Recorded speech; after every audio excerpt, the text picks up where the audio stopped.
Hey guys! Happy Saturday for those in Australia. Happy Friday for everybody not.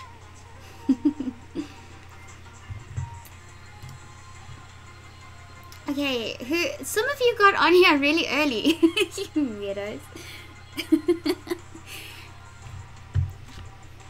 Dreaming of time to pass faster. Hey Maureen, hey Gareth. Far out. Got coffee? Yep. I just got myself a black coffee. Looked green on the screen, but it's not. Nice black coffee.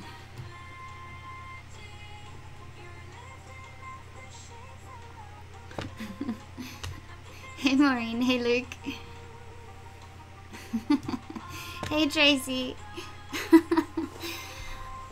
Cool. Okay, so yesterday I had to leave before we could continue, but I will finish this off today. So now we are going to start getting into the real fun part, where we can get into the detailing. So we're going to finish the clouds, and I really want to change the colors in the sky. So this blue here is just too much of a lighter blue. So I think I want to change that blue up a bit more, and maybe even add, you know, a bit more blue over here as well. So get the blue of the sky down a little bit stronger than what I've got it now, and then we can carry on with finishing the clouds, doing the silhouette, and then I can put my nice little profile design over the top of that. Rightio. So today is going to be scorching hot in Australia. So it's going to be in the 40 degrees, and I have the aircon going. I decided to get my hair out of my neck so that I can keep a little bit cooler, because it's already 32 degrees, which isn't too bad, but still. Internet is buffering. Is that just for you or everybody? Hey Wicked, seems pretty good on my end.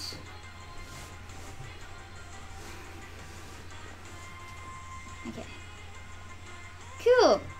So let's find some of these a richer blue. So I wonder if I want to go. It would be very daring.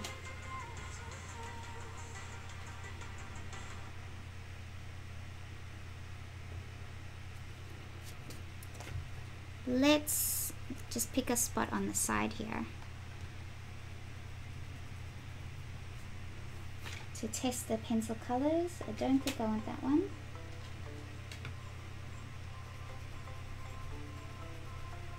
Yes, that one. Okay, so the, how do you even say that? Gentian blue? Gentian blue, number 370, and we're using the Caran d'Ache Pablo pencils. So I just want to add some of that richer blue into the sky. It's a darker blue, not quite as light blue as what I have it.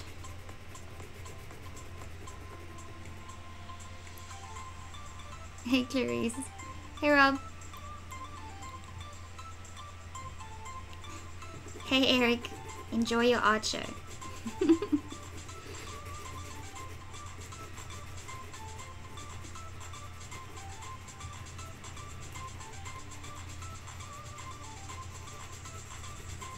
So I got up at 5 a.m. this morning, because Vinny's on day shifts. So I decided that, well, usually I do get up with him anyways. I'll make him breakfast and lunch and that, and wish him goodbye, and then I go back to bed and wake up at 8. So I went back to sleep, but far out did I struggle to wake up again the second time. It's like, once you're awake, you should just stay awake, because if you try and wake up the second time, you feel 10 times worse. Do you find that as well? So I woke up again at 8 o'clock, and then I felt like a complete zombie.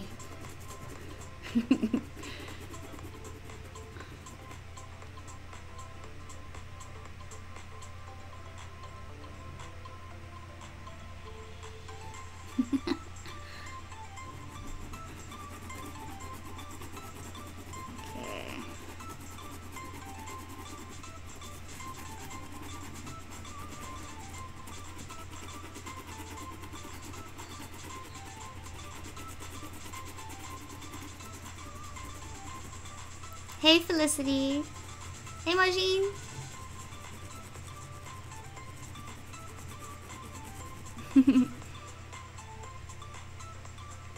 I know. So Ben,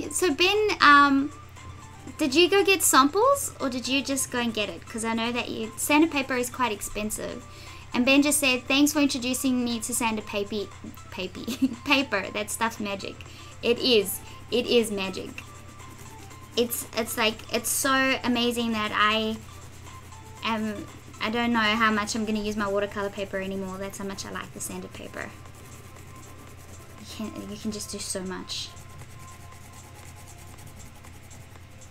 And I'm sure you guys are seeing that I've applied so many layers to this already, and I have so many more to go because I want to still do a whole drawing over the top of this background, and it will stick.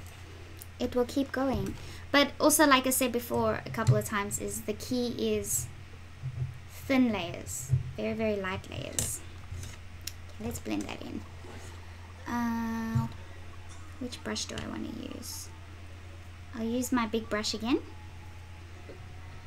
So I have my zested in a jar like this. It turned yellow, but that's okay.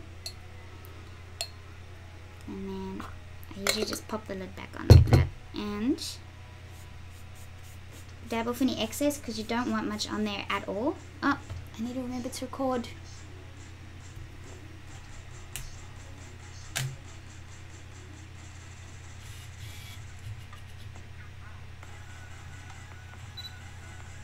Okay.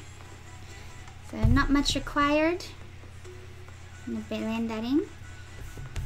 See, that was still too much, and then I'll go take off even more. So you really need such a teeny tiny amount. We can bring those clouds back out again if they disappear. It's all good.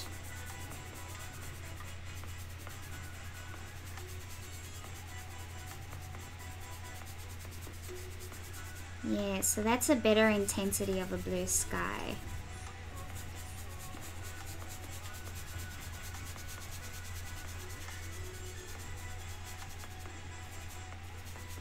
I just need to be careful with this yellow in the clouds here. I don't want to go over it too much with the blue because then it's going to turn green.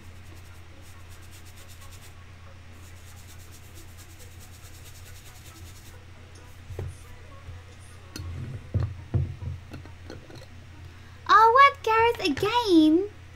Thank you.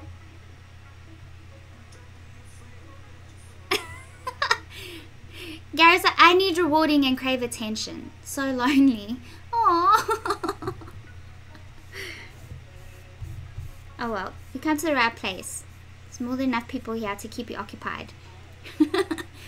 With artistic attention.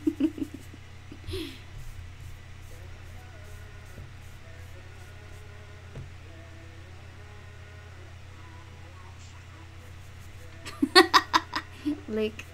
I'm not even going to read that one.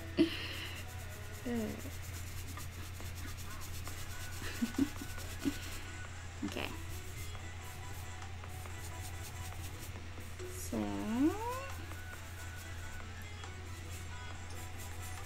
yeah, I like that blue more now. It's a little better. And then what I think I'd like to do is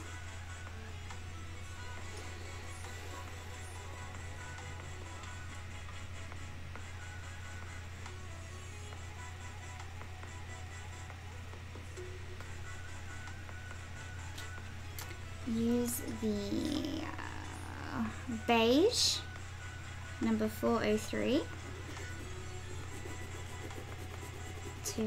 as a transition from the blue downwards.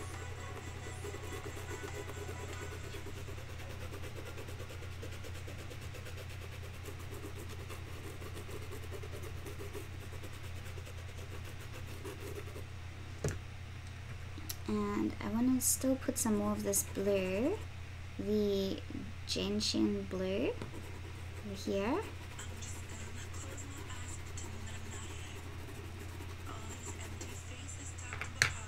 Blend.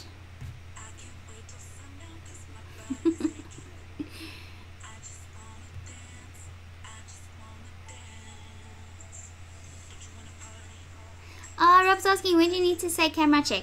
Actually, no one needs to say it. I have a watch like this for a reason, so I can put the timer on for every 11 minutes. Because it records for 11 to 12 minutes at a time. Okay.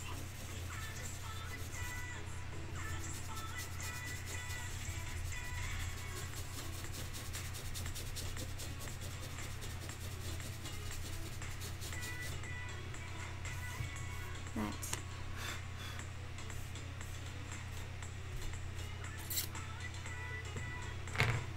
I'm gonna be bold. I'm gonna add. No, I'm not gonna do that. It's a bit too scary.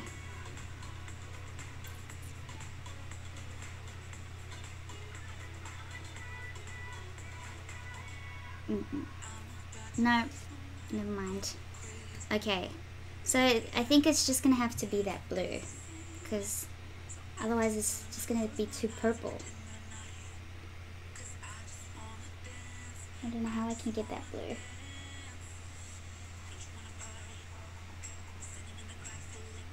What I was gonna do a minute ago was add some of the indigo blue, which sort of is like a purpley shade. That's what we had in the clouds here, in the sky. But I think that's a bit risky. Oh well, we made to take risks. Let's do it. Let's do it. Add a very, very, very light layer of the indigo blue, which is number 139. Let me sharpen it.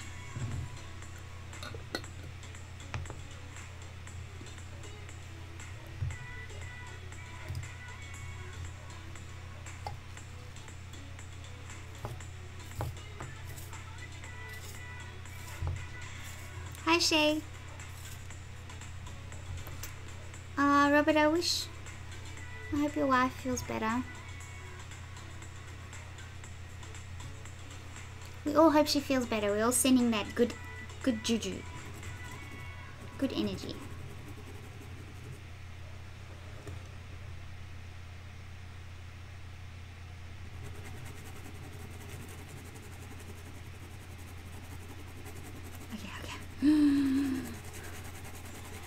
Let's keep adding this. I'm not worried about the streaks because we're going to blend that smooth with our brush. Hopefully it works out.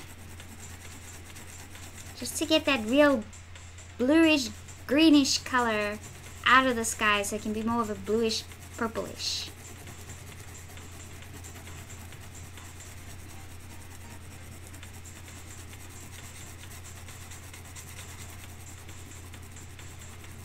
How far do I want to go down? There, let's leave it. Right, let's blend. Blend away.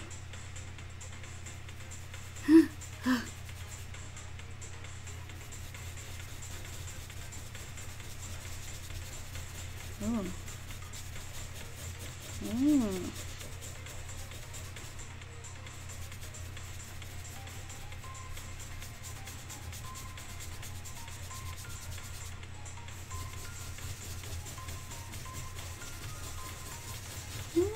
Okay, that's okay. That is okay. Look at that.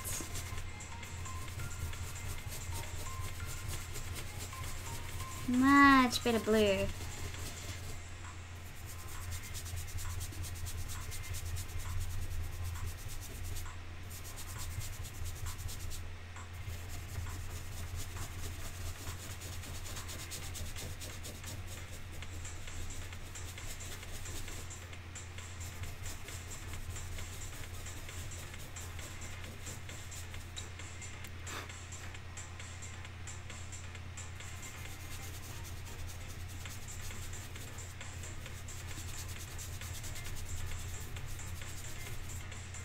Actually worked out.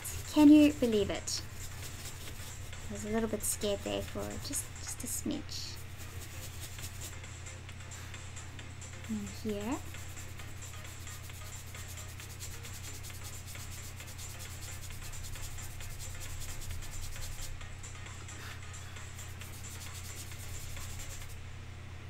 Okay.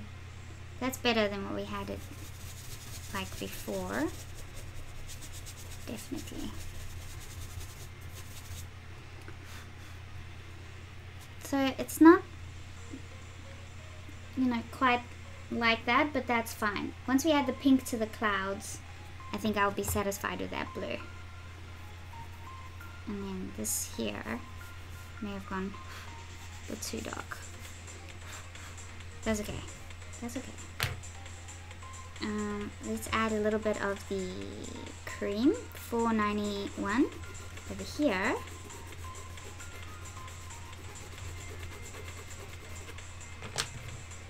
And then blend that in. There we go. So that should lighten it up a smidge.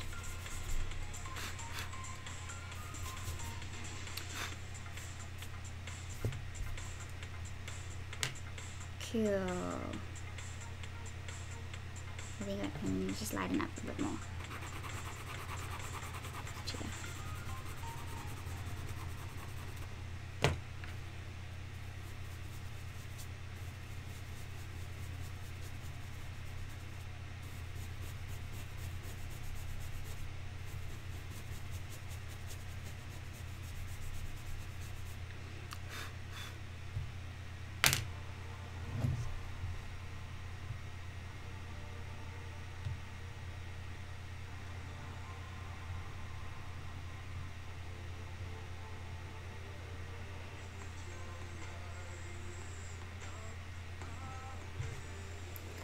Oh my gosh, how can you have this on such a big screen, Gareth? That's just scary. Luckily my whole face isn't taking up the screen, then that'd be super scary.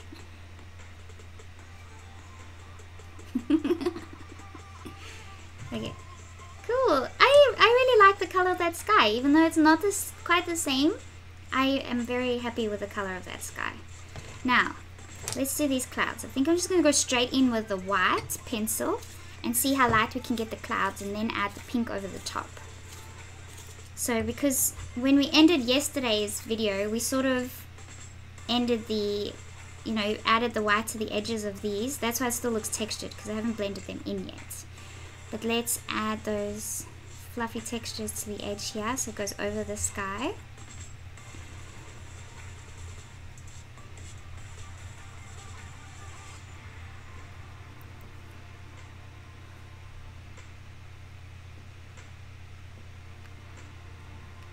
Thank you, Kim. Yeah, it's starting to look quite good.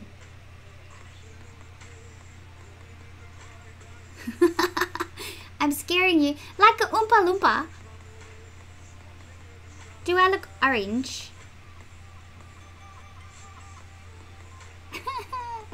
Hey, Nanette. Oh no.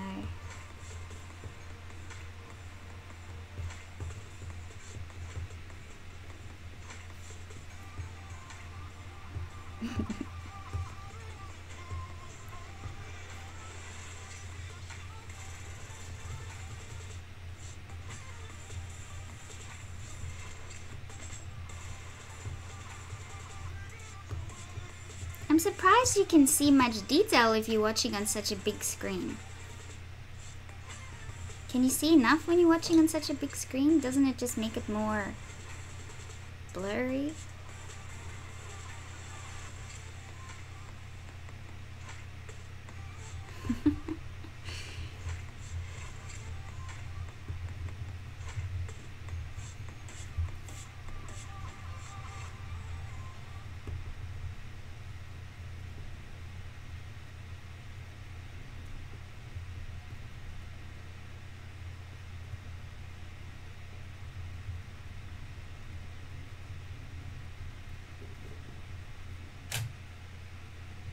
Okay, so that means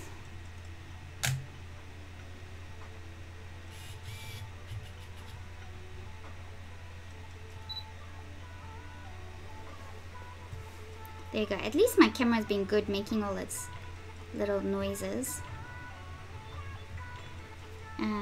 Start again.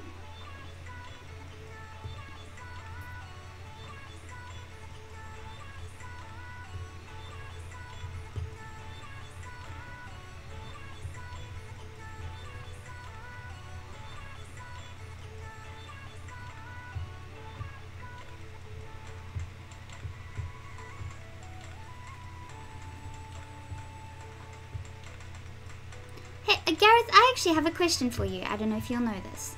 So I have the Mac computer that I have in this room is about this Mac. It's an old one. It is, I don't know how to explain that.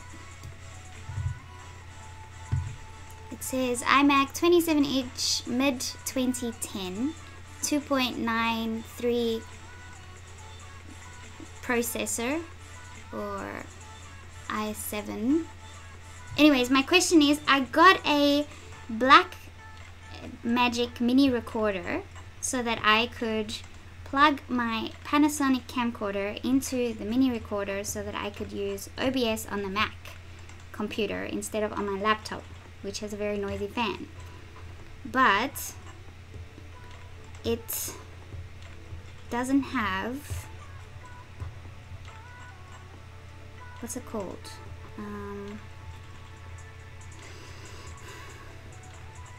It seems to have USB 3, but it doesn't have, oh, I can't remember what it's called. I don't even have it with me. Okay, never mind, just ignore what I'm saying.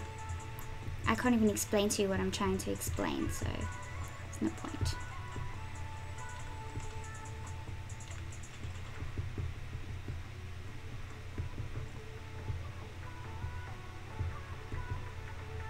Thunderbolt.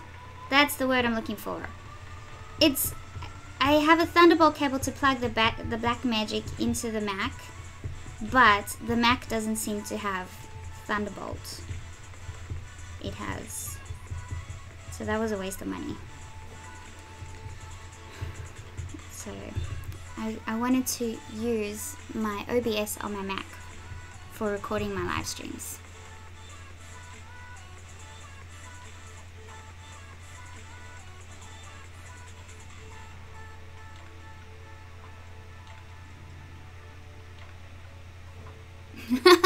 Yeah, Maria, I feel the same with all this sort of information, and like I try to avoid it for a long time, just not dealing with all the computer stuff. I would always get Vinny to just put up with it. But with my live streams and that, I gotta have to learn some way how to do all this stuff. To learn the technical side of things. And yeah, so I'm fine with streaming through my laptop, but I want to stop using my laptop. I want to use my Mac. But it doesn't seem like I can use it with the Black Magic mini converter, because it doesn't have a Thunderbolt spot for me to plug it into. Okay, so Gareth says it has FireWire if it's 2010.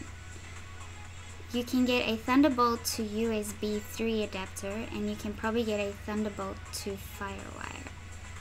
So if I get a Thunderbolt to USB 3 adapter, can I still use the Black Magic converter? So it's just the adapter that I need to change, and it would still work on this Mac? I'd be so happy if that is the case.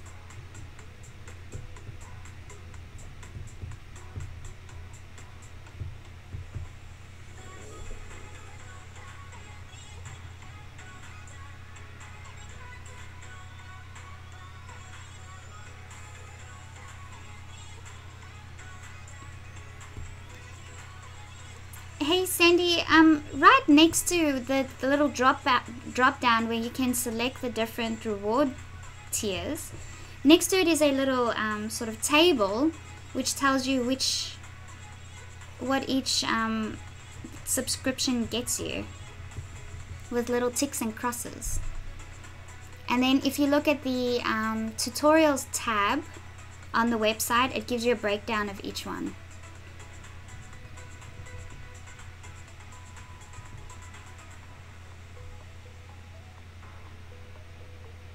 Can you just send me the links via Facebook, Gareth? That'd be awesome. So when you say at USB 2 speed, is that going to affect the stream? Is it going to make it slower?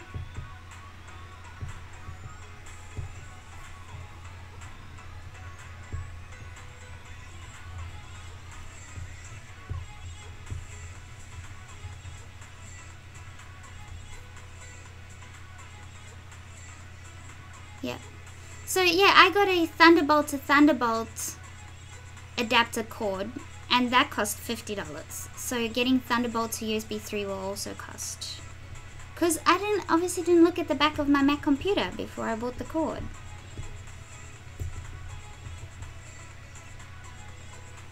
Because the Thunderbolt cord still fits in there, except it's not a Thunderbolt. It's a USB 3.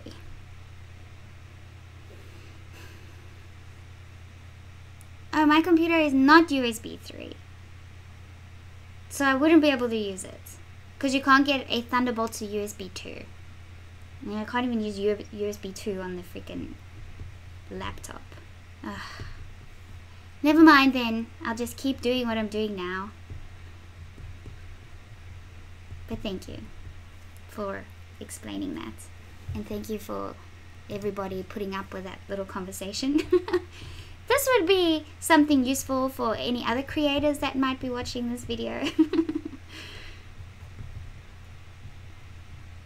It's not entirely useless or irrelevant information.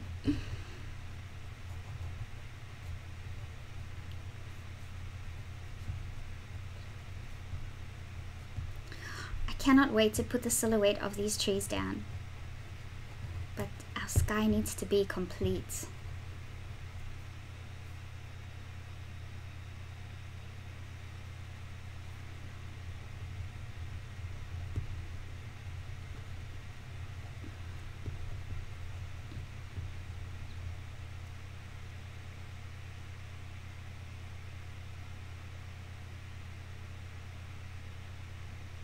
Okay, I can use a USB 3 cable, but only up to USB 2 speed, which will be good enough quality.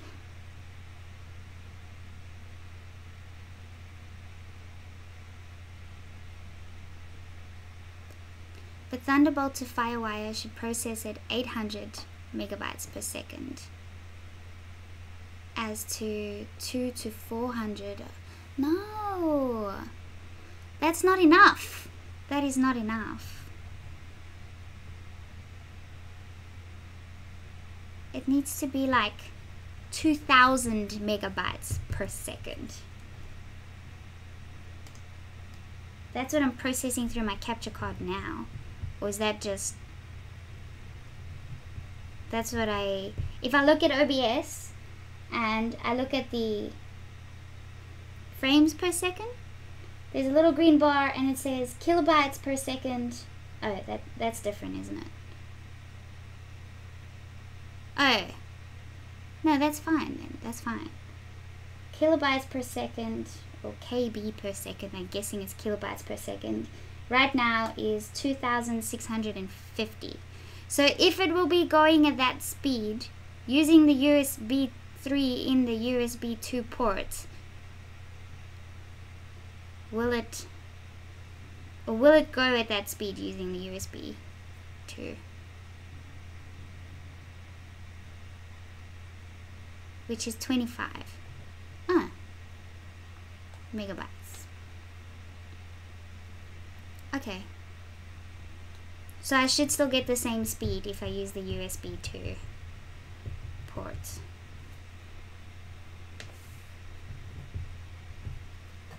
Through the Blackmagic capture card or mini recorder. These are also words I never thought that I'd be speaking.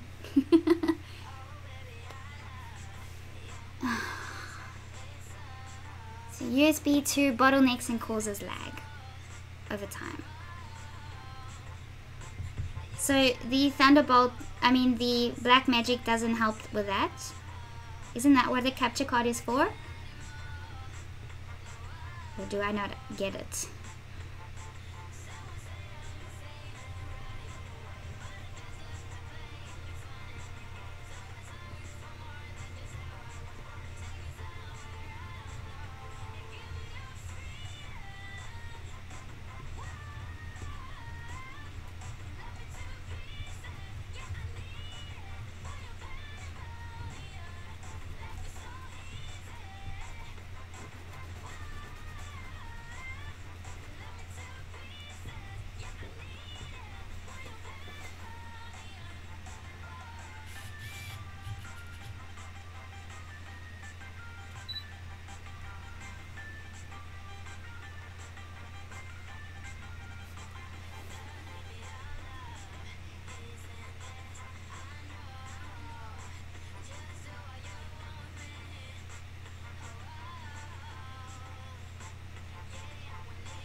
How difficult would it be to get USB 3 on the old Mac? Or is that just not an option?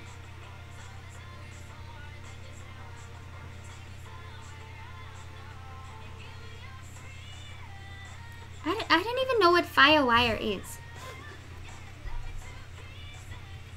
So are you saying if I get FireWire, whatever it is, then I don't have to worry about getting USB 3?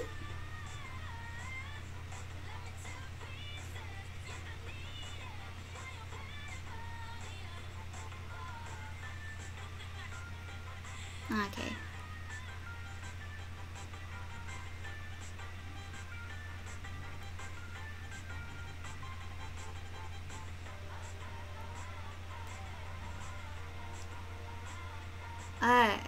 So you can get a FireWire to USB port.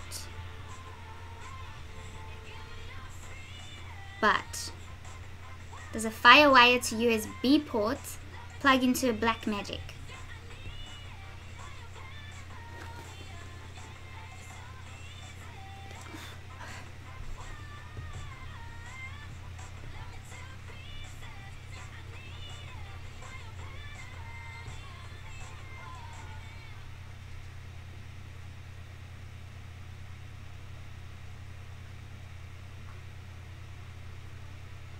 Send me the links on Facebook, please, Gareth.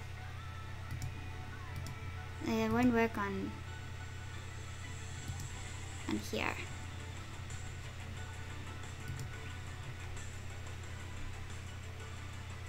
FireWire is the original Thunderbolt and USB 3. Oh, okay. Okay.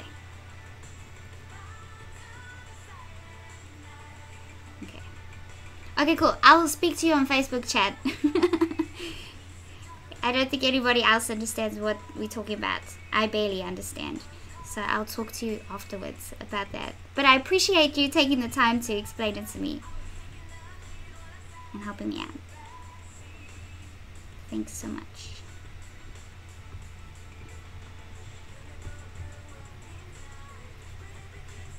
Okay. So I'm still just going with the white. Now we can add these clouds back in here.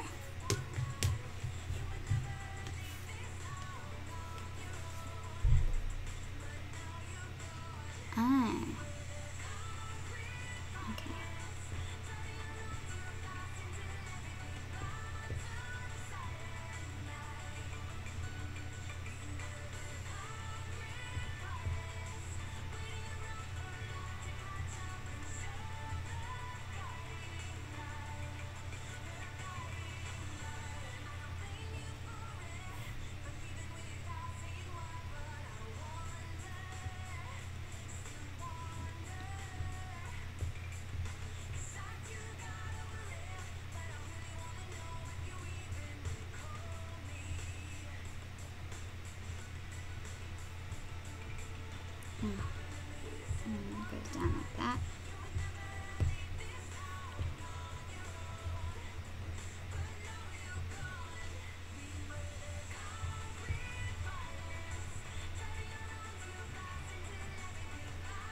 Very funny.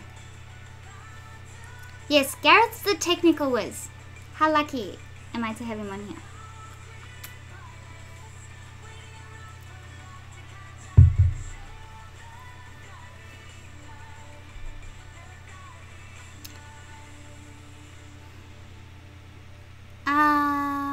Amal, check the link in the description, which gives you all the information about the image. I think the size doesn't matter. You can enter whatever size you like, if that's what you want to know. Or you want the size, yeah, the size of the drawing. I don't think it matters what size, because you're just submitting a photo of your drawing. You're not actually submitting the actual drawing.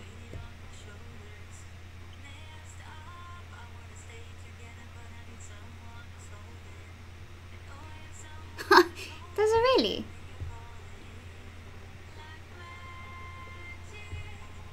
Kim says we all need a Gareth. Yep. Yep.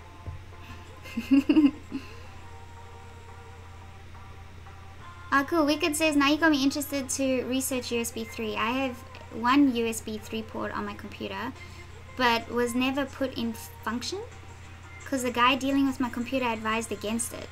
Now I got to find out why. Oh. Well, so I've got 4 USB ports on I just have a little HP laptop here, and then I have a capture card.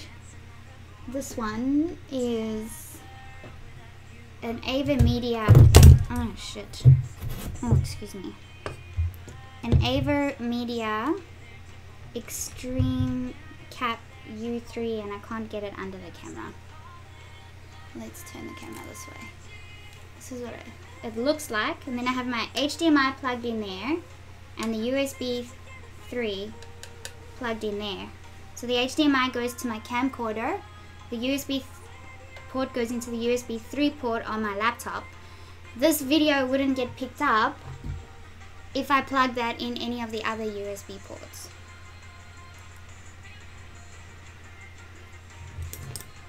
So I wouldn't pick up the camera if I plugged it in like that.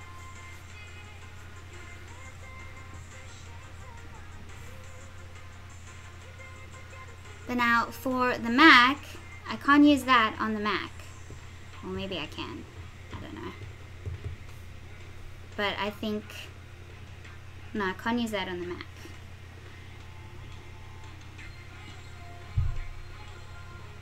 Or can I? I don't even know if I can use it on the Mac. It doesn't matter. So I got a Thunderbolt capture card which is made for the Mac.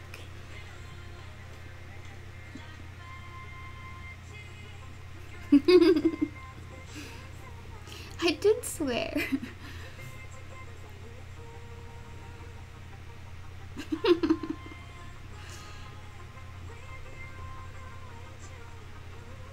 You don't have to be surprised.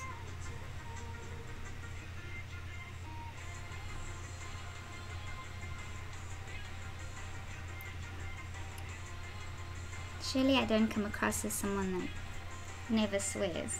Or do I? Actually, I actually don't. Not all that often.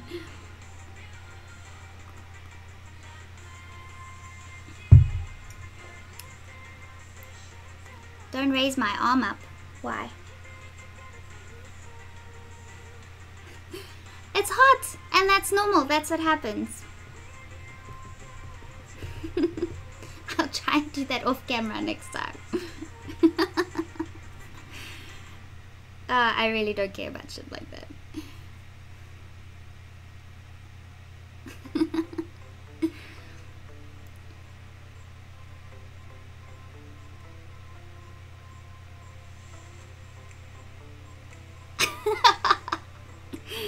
Oh my gosh, I just did that on camera.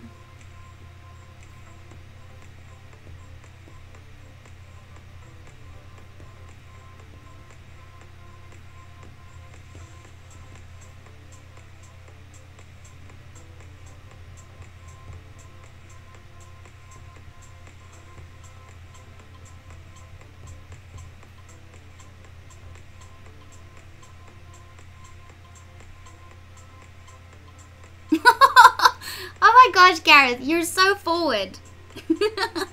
4K massive screen. Thought I was gonna go swimming. Oh dear.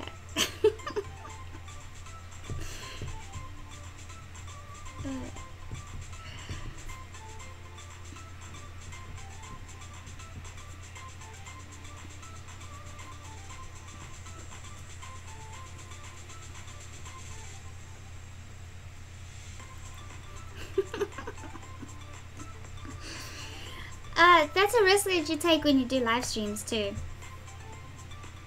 Can't unsee what you see live.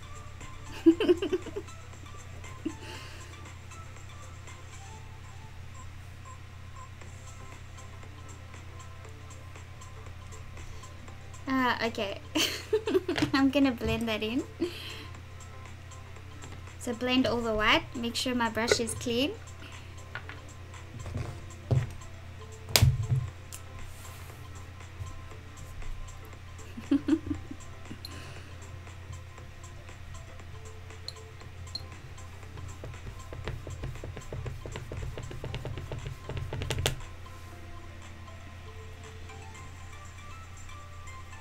So all I'm doing is I'm blending that texture in smoother.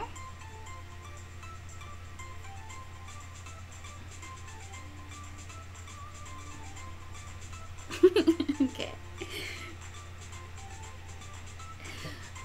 Re-record on the camera. I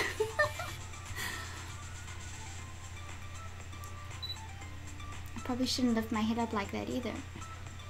See my brain. Oh dear.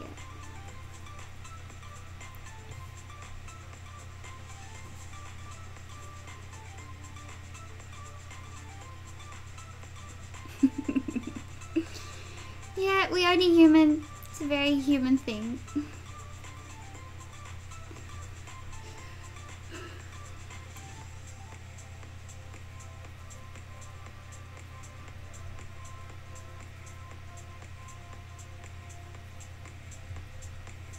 Okay, so I am using the Canson text Metant text paper, and the only difference is the grit is a little bit stronger on this paper than it is on the Canson touch paper. Like, or I shouldn't say the grit.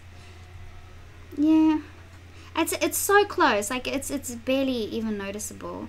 And the weight of the paper is just a little bit heavier. So I think the weight of the text paper is 5 grams heavier than the touch paper.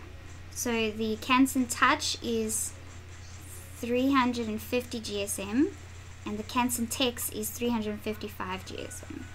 Like that's the only difference. And the text is easily the Metan's text paper is easily available in Australia. Not the touch. So the Canson touch paper you need to get sent over from another country, but the text paper you can get here easily. And I think it's the same vice versa for those in the United States.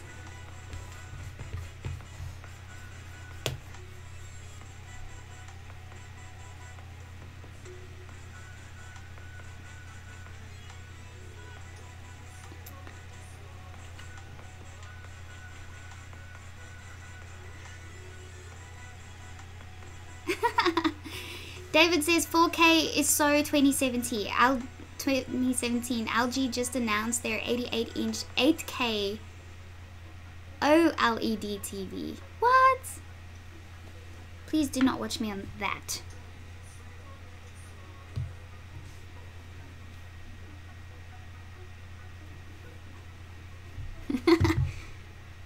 Gareth's due for another coffee. Wicked says, I have external HDD with USB 3, which I have to plug in USB 2. Wouldn't mind all that GBs traveling a bit faster, gigabytes traveling a bit faster when transferring stuff. We'll have to ask the guy what's up with my USB 3 port.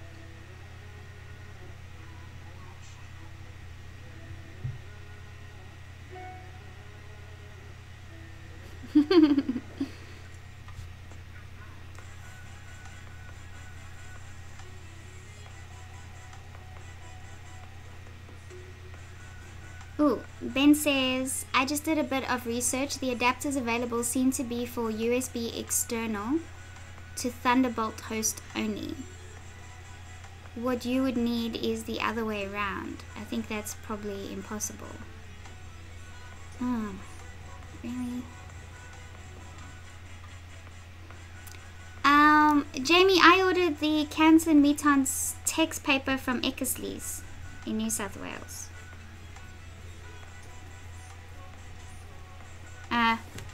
No, I think Eckersley's, are they in New South Wales or Victoria?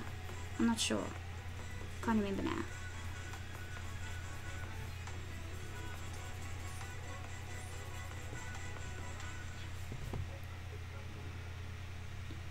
And yes, I order online. I don't have, there's no art store in this little country town. Not even a little Riots.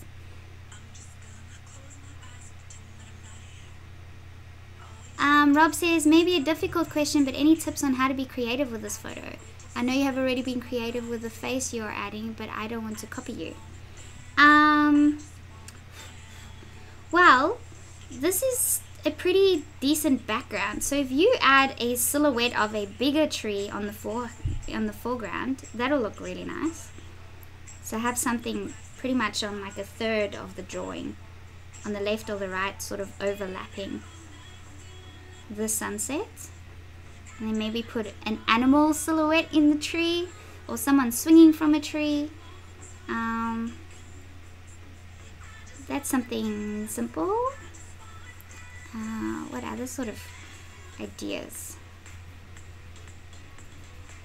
You could put a little castle silhouette. So instead of having silhouettes of the trees, you could have silhouettes of a city or some cottages or a farm, maybe even like a tractor or something. Like literally you can put anything there, because all you have to do is create silhouettes. So you just have to create dark filled in shapes. You don't have to even add any detail to it. So replace the silhouette trees with silhouettes of something else. So I think that might be the easiest option to change it up a little from just this landscape image.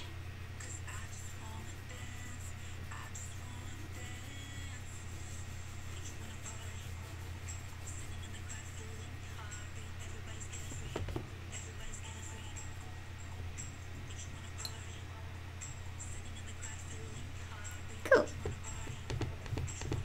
I hope you try it, and if you do and you put something like that on, I'd love to see, or whatever way you change it up.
Gareth.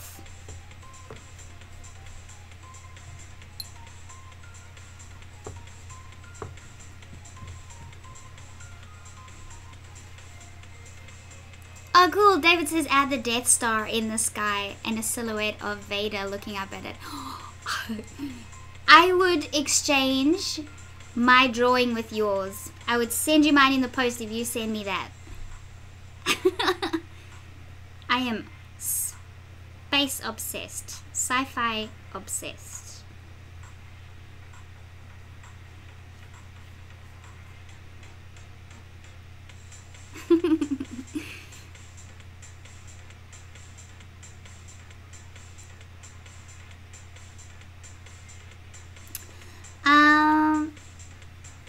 I don't know, Jamie, are you looking on the Eckersley's website? So they should have various sizes there. I only got A3. I don't know. I can't remember if I only got the A3 because that's all they had available. And I just cut this one smaller.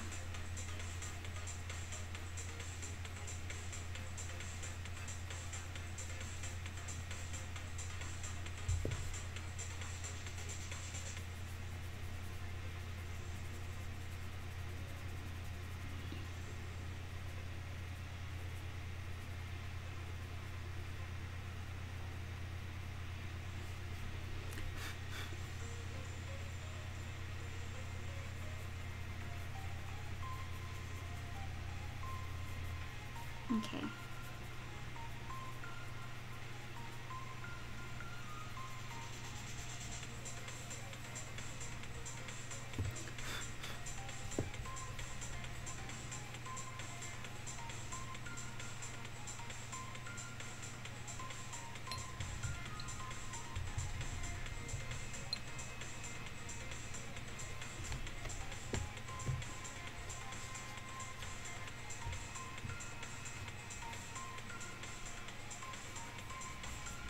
Okie dokie.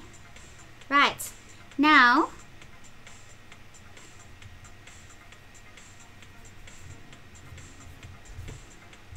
so I want to rub off some areas here.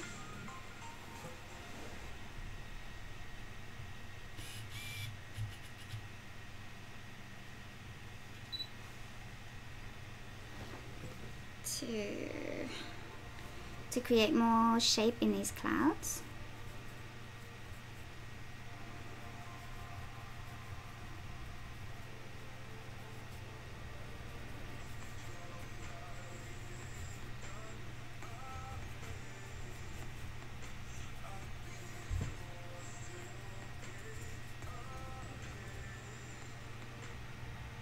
Cool. Where else? A little one here.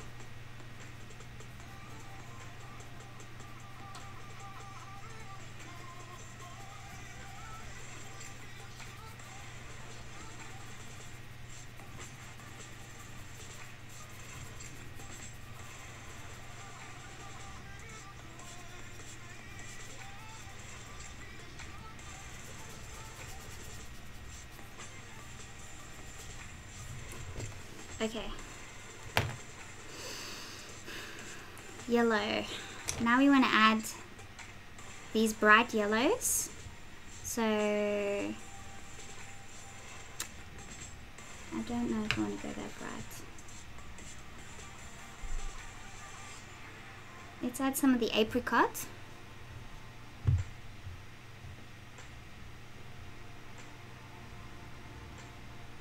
So double an A3 sheet is A2.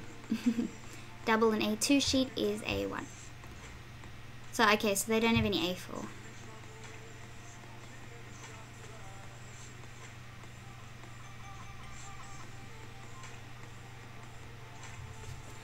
Oh, Ben says, by the way, I tried the 5 pencil method for enlarging a picture. It works, but it takes an unconscionable amount of time. Much quicker to print at the right size and trace. Yep. Freehanding or, you know, using the spiderweb method that I use takes a bit of time. transferring is much quicker. Okay, this is a good color. Right. So the apricot.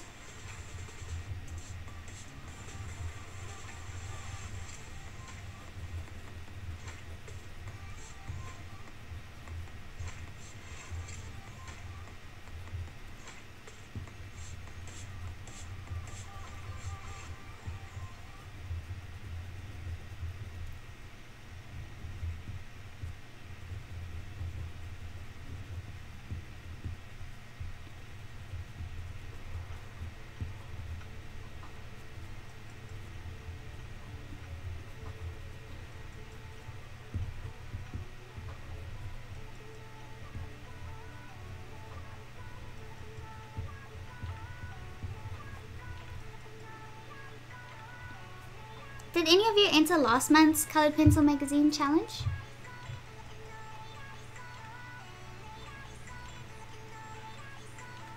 Hey Sarah. These are the Caran d'Ache Pablo pencils.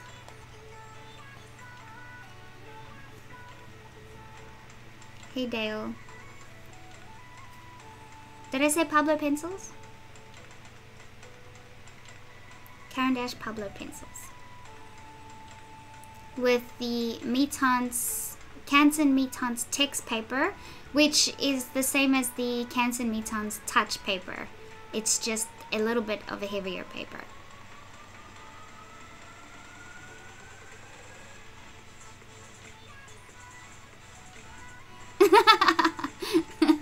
David says a triangle shaped cloud in the middle could be an Imperial Star Destroyer. It could be. Okay, carry on.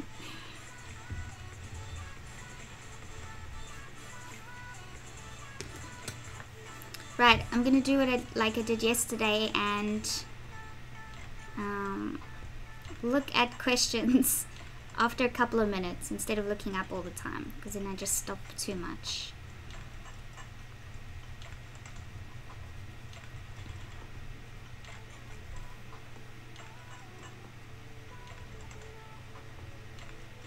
This is like the perfect colored pencil for this. Although I'd still like it to be even lighter.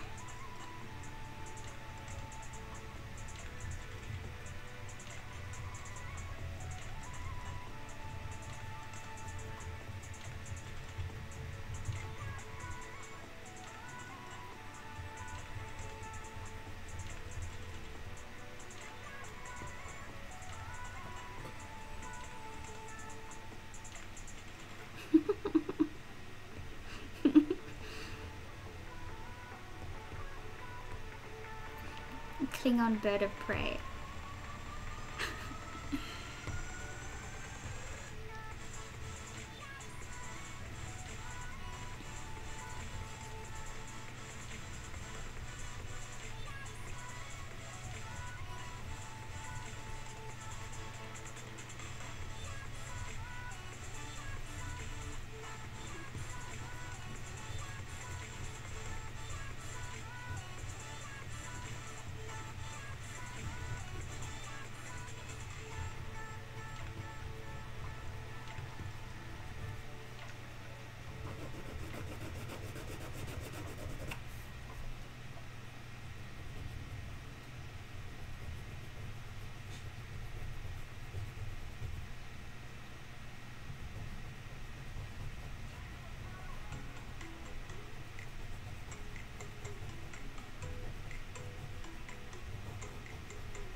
Thank you, Sarah.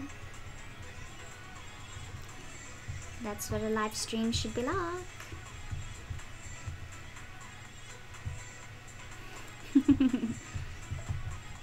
Thanks, guys.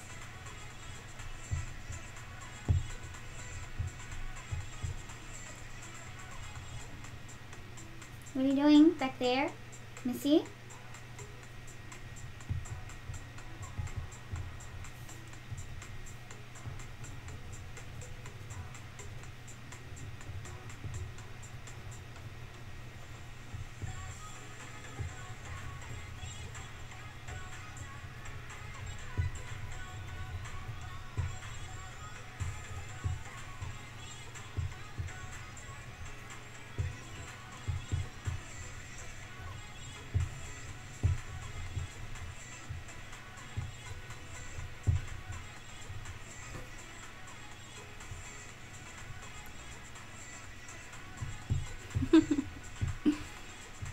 That's a bonus, Jamie. Isn't it nice when you discover something like that? You discover you have an art supply that you didn't know you had.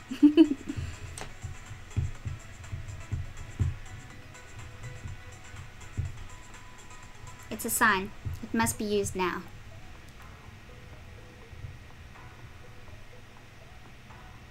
Ben saying, how would I compare the Pablos to the polychromos? Is there a big difference? The Pablos do feel like a little bit of a better quality. Actually, no, I can't even say that. Like, they're so close. They're so close. It's just the price. And I think that at first I thought the Pablos may have been a little bit harder than the polychromos, but they're not. So they're not quite as hard as the polychromos pencils. I find the polychromos pencils still have a slightly harder core, but both of them are really good in terms of pigment, in terms of mixing with the oil-based pencils, and holding a nice sharp point for fine details. So they both are very good.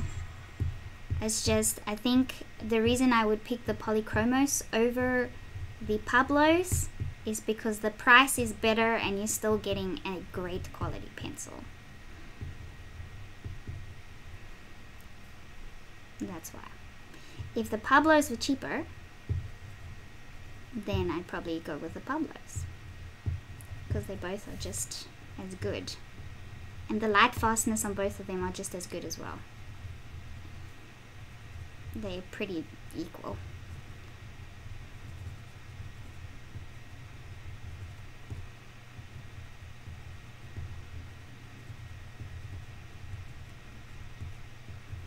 And both have a nice range of colors, so for both of them you could get 120 different colors.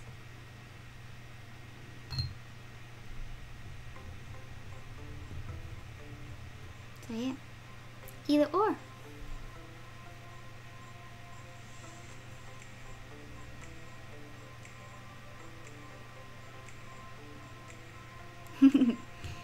Yeah, Sarah, it gets tricky. Like, you notice that when I start talking, I stop drawing, and then I talk. Or, no, I can talk and draw. I guess I stopped drawing because I have to read what you guys are saying.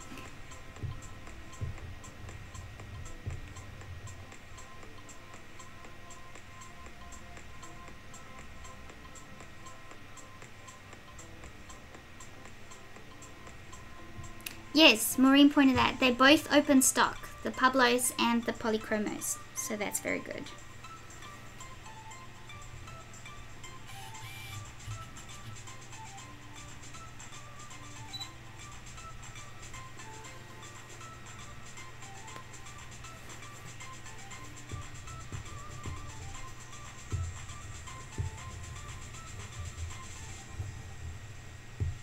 So you can't go wrong with either set.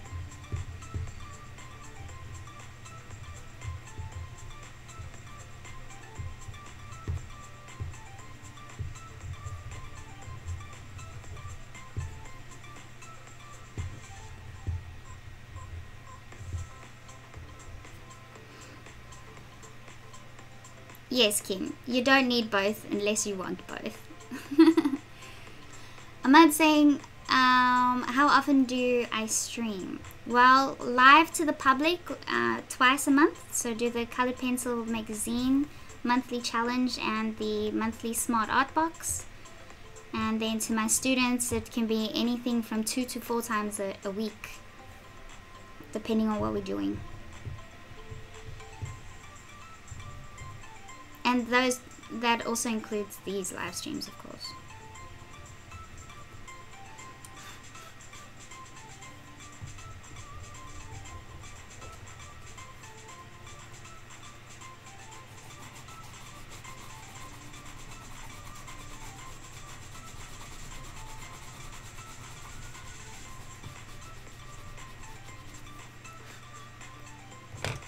Okay, so some of the yellow in the areas that are brighter.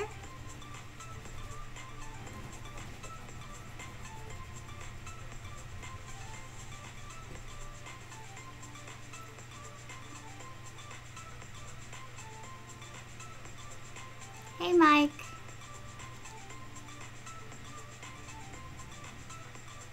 Hey Loella.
Okay, and then some of the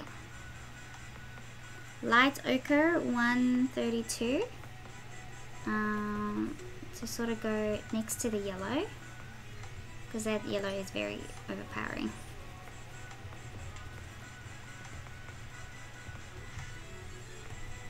And then to add a little bit more of a yellowy tinge up here.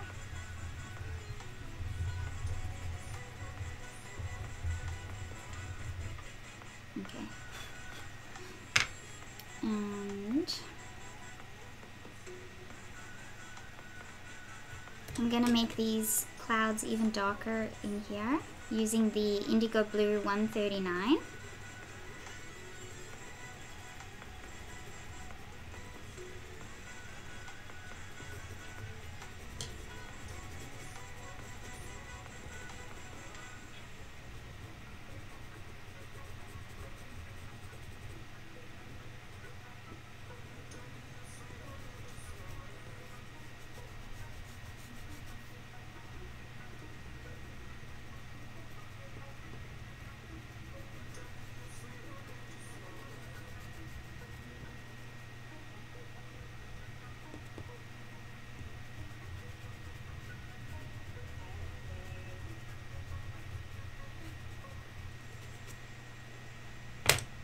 And pink. I'm going to add some of the granite rose 493 over the colors we put in here.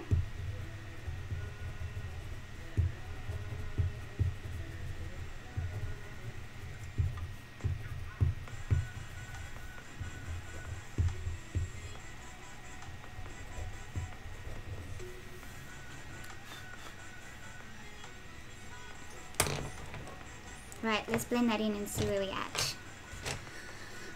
Maybe we can get to the silhouette trees already.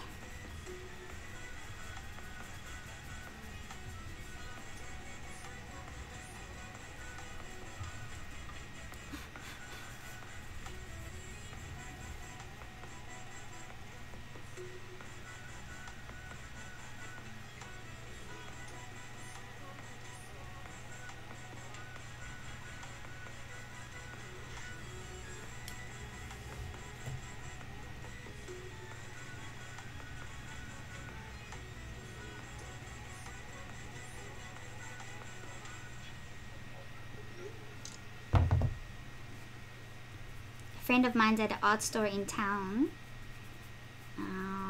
which is about an hour and a half from where I live. So she lives in Eden. So she just messaged me and like, everything's half price. So I'm gonna get her to grab some stuff.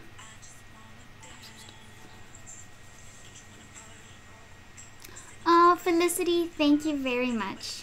That was very nice of you.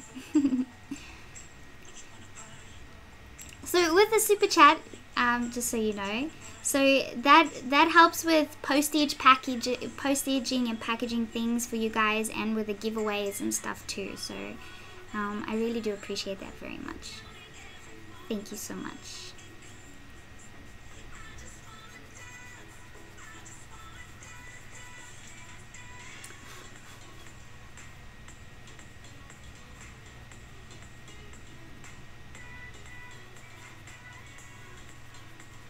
It also helps with more than that. Upgrading equipment and software and things like that. And art supplies.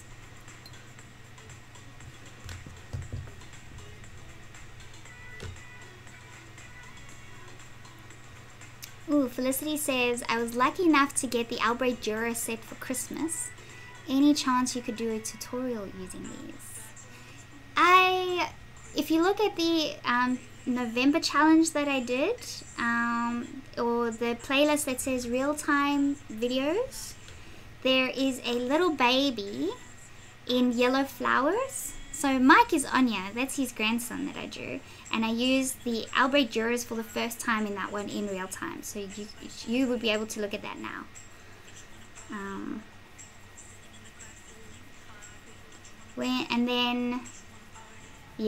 And then my students have 2 tutorials of how I use them as an underpainting.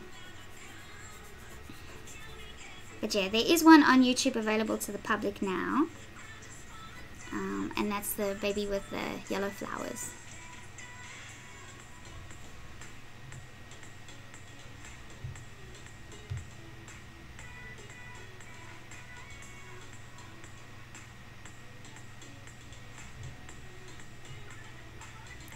Gareth. You workaholic.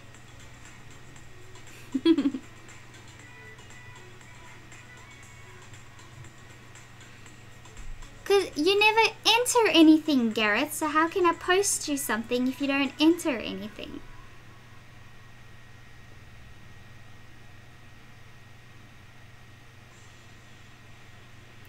Dale's asking me a question. Do you consider the Smart Art Box cost effective? Well, yes. So, if you are thinking about postage on top of it, so what I did is I give my Smart Box away, because I get the Smart Art Box for free, but they charge I think it's $50 US dollars a month for a subscription. And so I gave my Smart Box away, and it cost me $38 just to ship it. So you're getting whatever supplies they send you full kits. So they don't send you samples. They send you, if it's going to be a bottle of paint, it's going to be a proper bottle of paint. If it's going to be pencils, it's going to be a set of pencils. So they don't skimp out on what they send you. So I think it is very cost effective. The only thing is that you don't know if you're going to get supplies that you like, because you don't know what you're going to get in the box. So it's sort of like a little bit of a gamble, but it's also exciting because you don't know what you're getting, and you may have to try something you haven't tried before. But it's good. But they send you information about the supplies, and they also send you instructions on how to use the supplies. So I think you're really getting your money's worth. I do think so. Especially if you consider shipping costs. Now, I know they probably don't pay as much shipping as like I would. But if you exclude shipping costs, I still think it's a cost-effective box. Because they send you a full size supply. If that makes sense. Oh, Marie, please, I don't expect that. I don't expect that at all. Please do not feel obliged.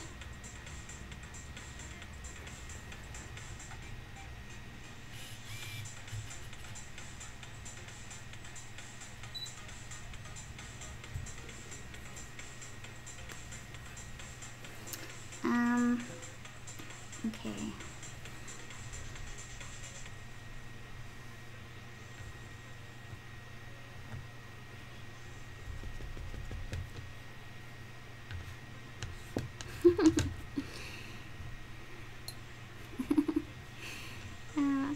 You know, Gareth, don't worry about it. That's sweet. But, yeah. Not every video out there is for every person.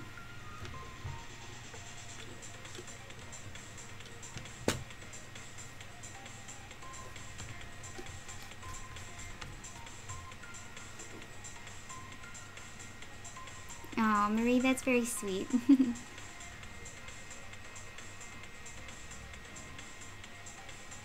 No problem, Dale.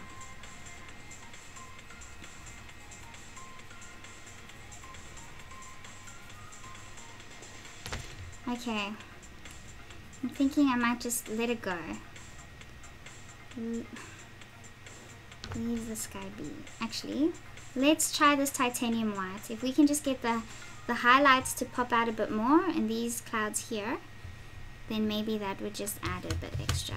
And then we can do the silhouette of the trees, and I can finally do my profile image over the top.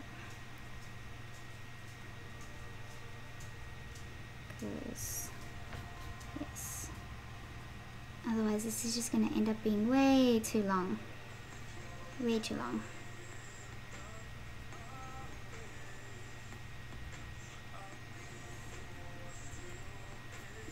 I gotta be careful with this, because if I spread this color out too much, it's gonna make it look green.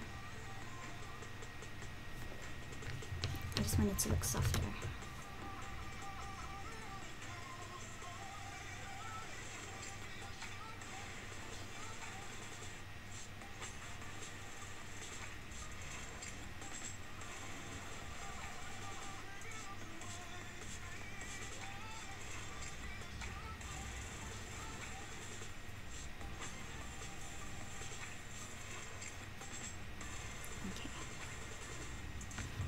Okay, let me show you what this titanium white powder can do, for those who don't know.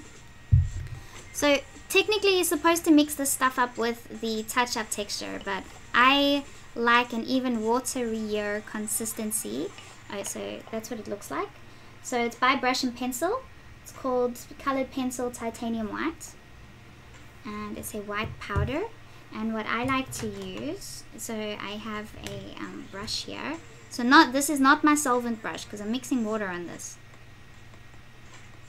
So I just put some of the powder in the lid.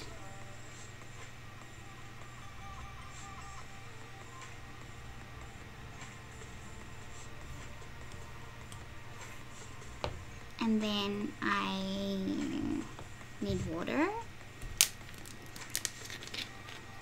And put a little bit of water in the bottle cap. Not too much, so I got a little bottle cap there.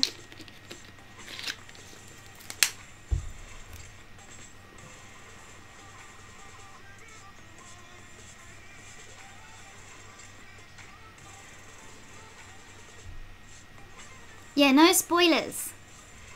I haven't seen that yet either.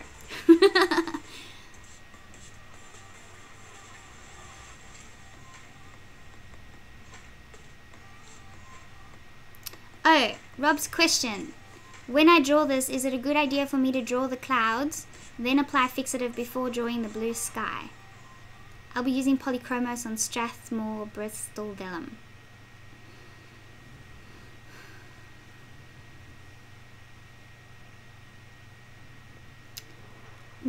No, I would say draw the blue sky first. Around, so leave areas where the big clouds are. Don't worry about going over the smaller clouds, because if you're using your wax-based pencils over the top, so using your white wax-based pencil over the top of your blue sky, it will come up lighter. So I wouldn't say do your clouds first, I'd say do your sky first.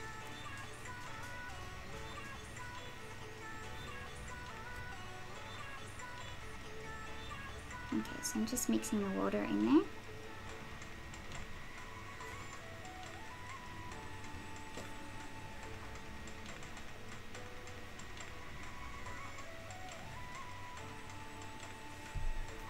Now I want to make some of these clouds a little fluffier.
And the more water you add, the more it will soften the white up, so the white isn't quite as opaque.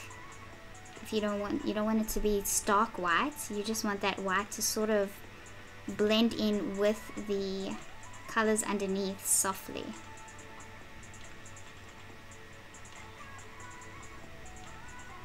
Okay, I just put too much on there.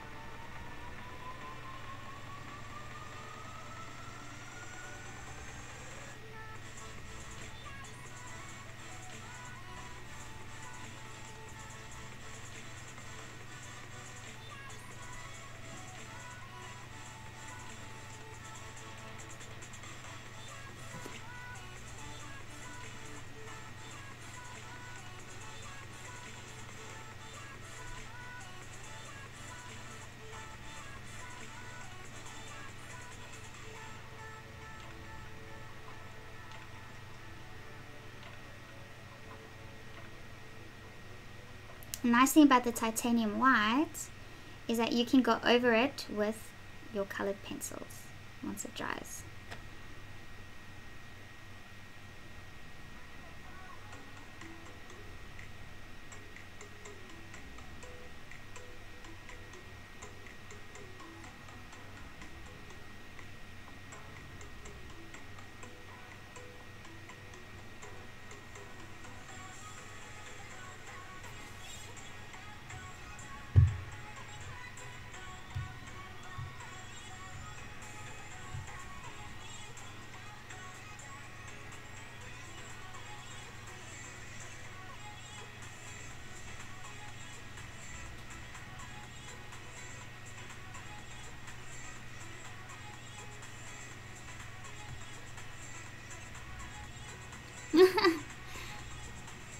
I'm so sorry, Gareth.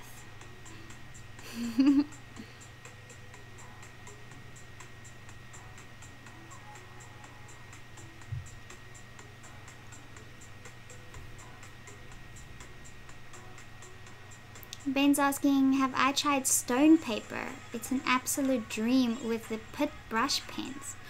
Stone paper? I haven't even heard of stone paper. Stone paper. Can you share that on the Odd Hordes page? Odd Hordes page, please?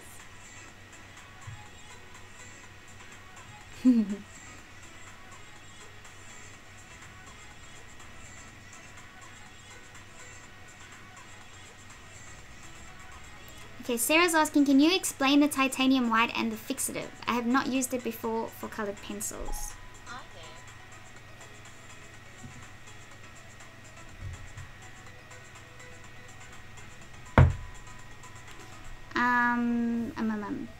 I'm getting distracted. Can I explain the titanium white and the fixative? Well, I don't know the chemistry behind them, if that's what you mean. But that titanium white, it's just a white powder, so you're kind of using it like a white acrylic paint. But why it works good with pencils, because you can apply the pencils over the top of it, and it's archival. So yeah, I don't know. So you'd use it as an alternative to a white paint, and if you dilute it enough, it's not as, see how it sort of goes a little bit translucent. So you can use different gradients of white intensity with it. And then the fixative, so the textured fixative just means that you're literally spraying a texture back onto your paper. So if you find that your paper is losing tooth, then you can use the textured spray to add more tooth to your paper. So it just works like a fixative that you're using between your layers. But I do prefer using the textured fixative on textured paper, sanded paper. I don't like the feel of the textured fixative on watercolor paper. So you sort of have to play around and get a feel for it yourself. So I would use a normal, like the matte Micador workable fixative I'd use on normal paper. But the textured fixative, I would like, if I wanted to seal this in, I would use that on here, or if I felt like I needed a little bit more before I added any color over the top. So what I would use is if I had a pan pastel background, then I would seal it with a textured fixative, and then I would apply colored pencil over the top of that, instead of applying pencil straight over the top of pan pastels. So that's how I would use it.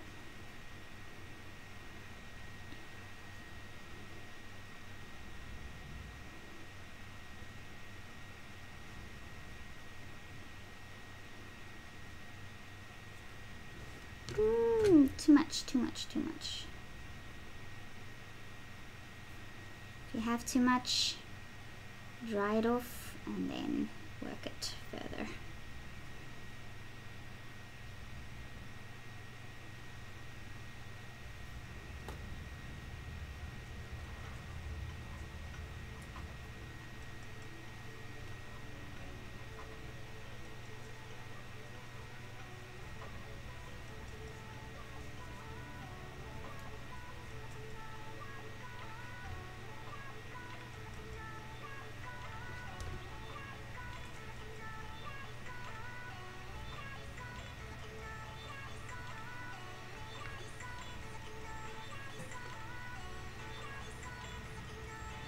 So my favorite fixative is the Micador matte workable fixative, if I'm not using a sanded paper.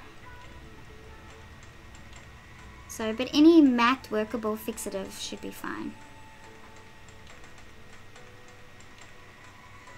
Because I don't know, I think Micador is pretty good. You should be able to get that. I don't know how easily it is available in other countries.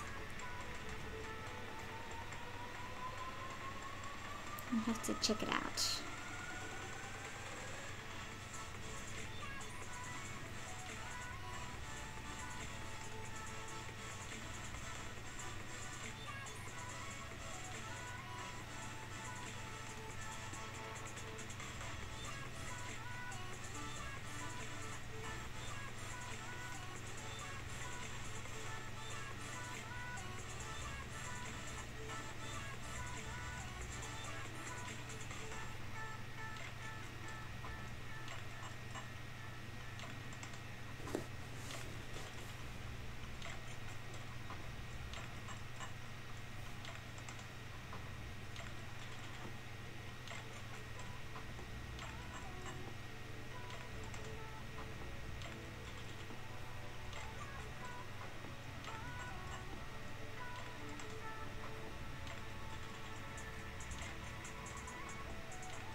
Okay, the highlighting is just adding a smidge extra to the clouds. It gives it a little bit more depth.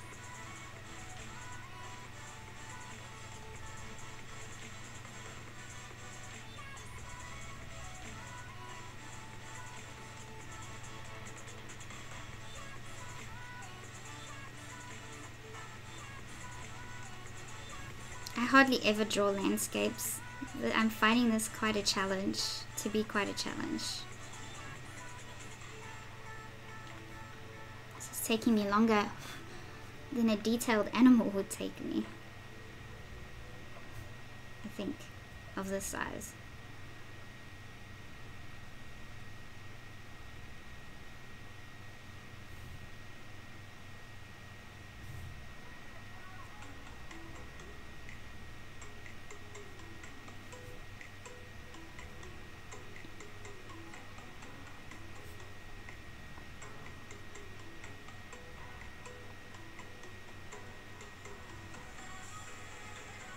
Yes, Marie's asking, does a titanium white stick without using the touch-up texture? I feel like it sticks 100%. It doesn't come off. Once it's dry, it's stuck.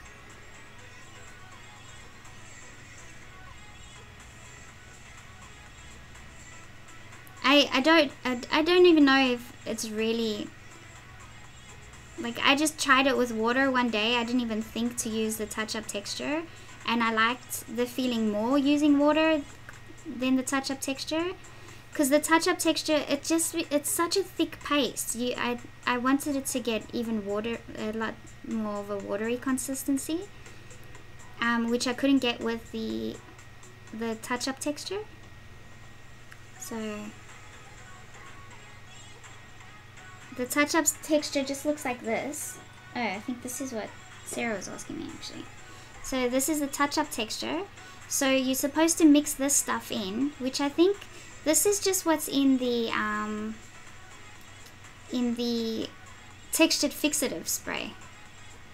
Except you have a little bit in a bottle like this, and then you mix that in the white powder, but the paste is just, it's so thick and it's very, very white. So that helps if you want really stark white highlights, but if you want a more watered down consistency, then I just mix it with water and it seems to work fine.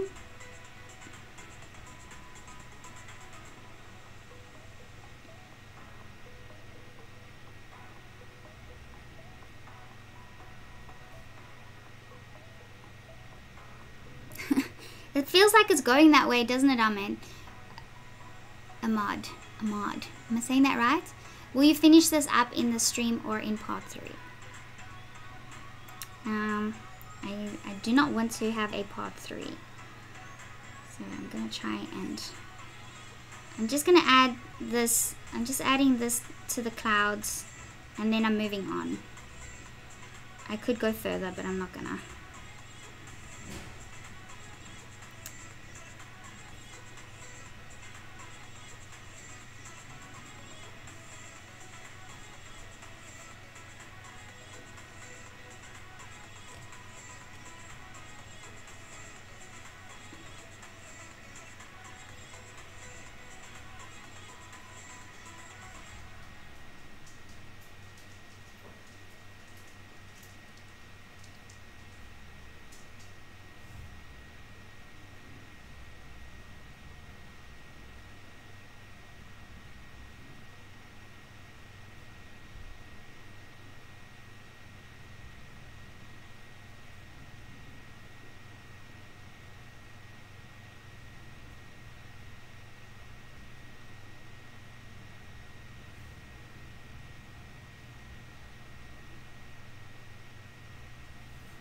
Okay.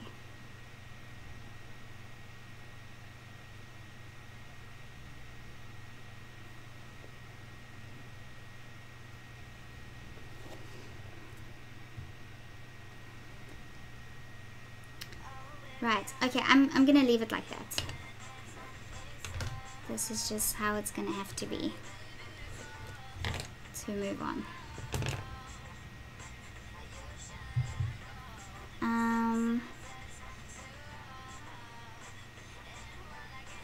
Right. So actually I'll show you an example. So if I want to add more pink to the clouds, the soft wispy clouds, you can add your pencil color over the top or in between.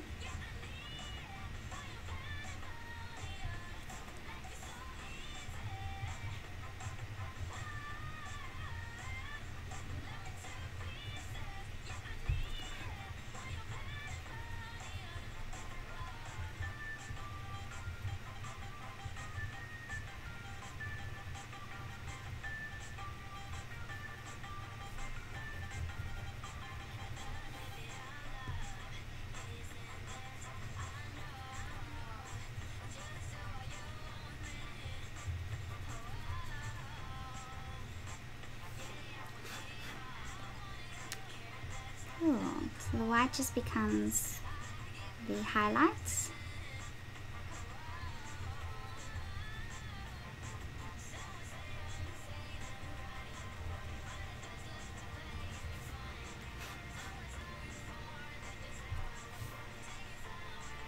Okay. Cool. So what I do want to do, where is that brush? So I do want to make the sun very, very bright. So this needs to be like white.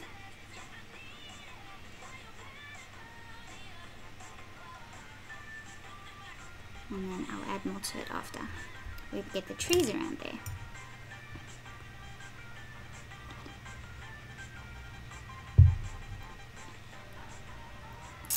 Oh no, Sarah.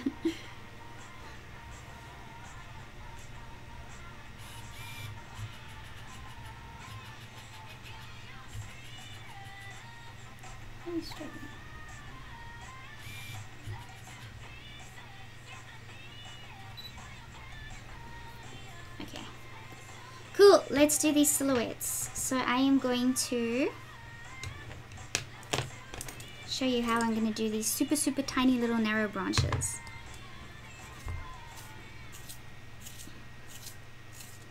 So I'm taking a sharp ivory black 496. Put your reference right on the top of where you're working.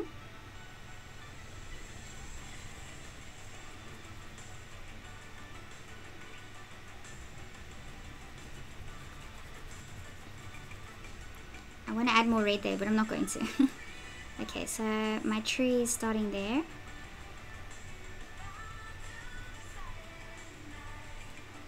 I have this area just there. Add a few squiggles there. There's a branch.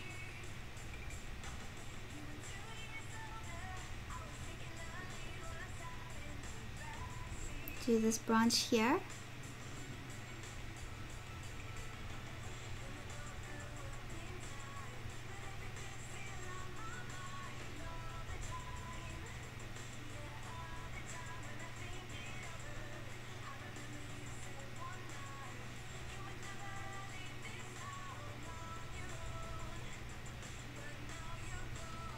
Okay, and then this tree here.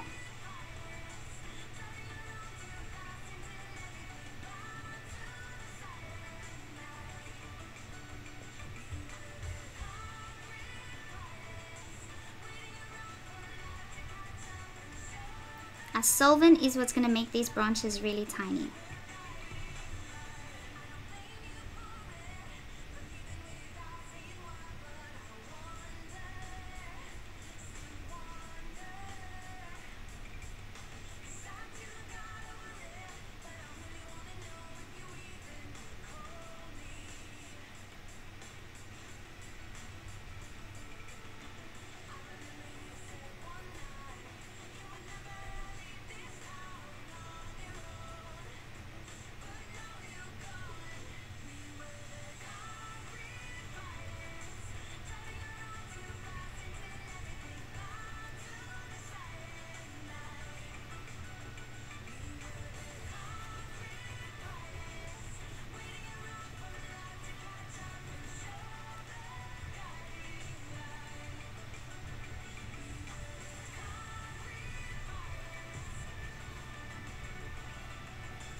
Okay, so I want to go and get a tiny little brush.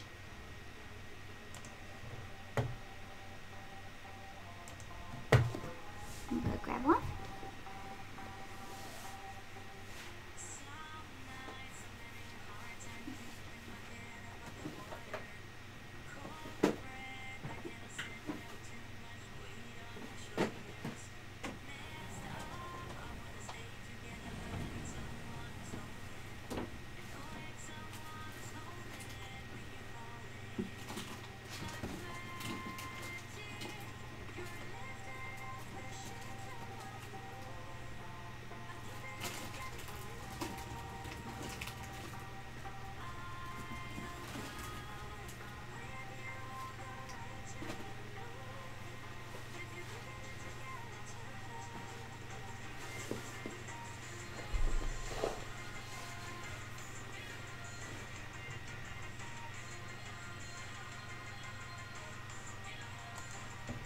Okay, so I have this number 2.0 round little brush. It's really small.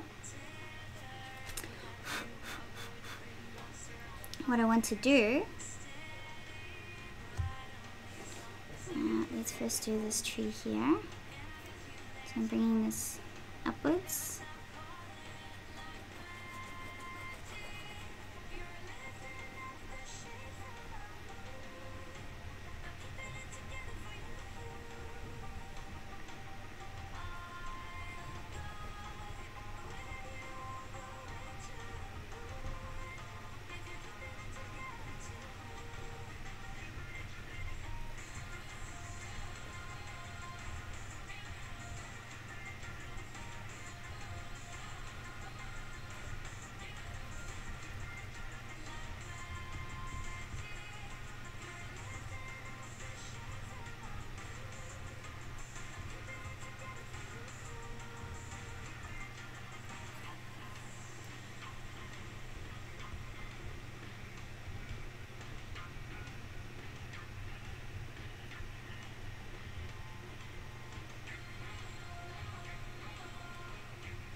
Let me sharpen this.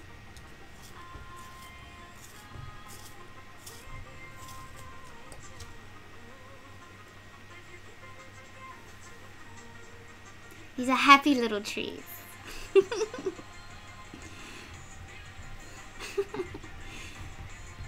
Okay. So just gonna create a couple of like branches like this.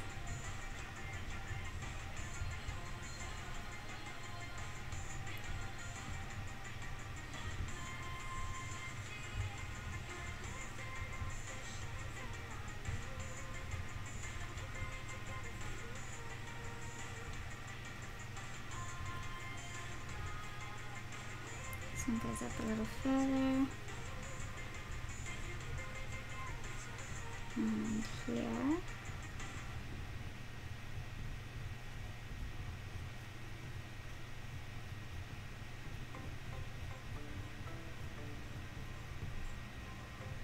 Okay, and you're gonna need to add the red there before I continue there.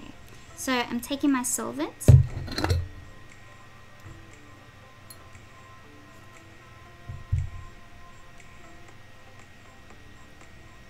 Wetting the very tip of it, and then I'm going to start working.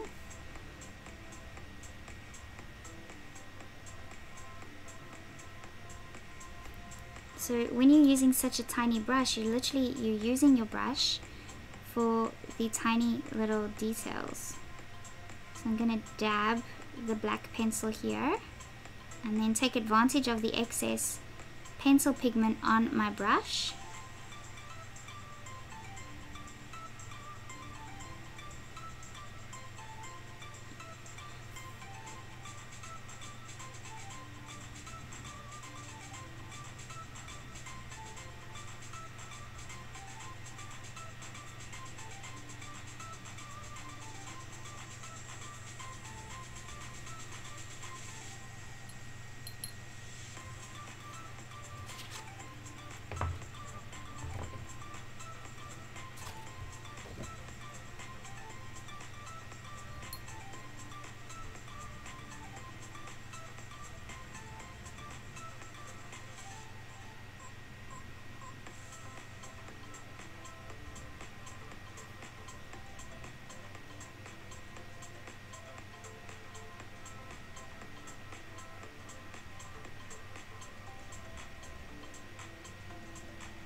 I think you kind of get the idea of what I'm doing.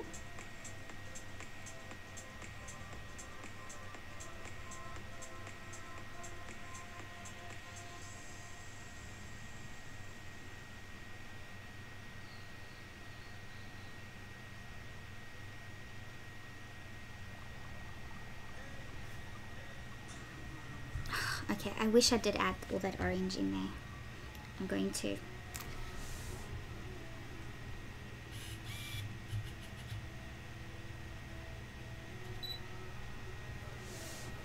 So you want to do this before the tree, but I want orange. I really, really want orange.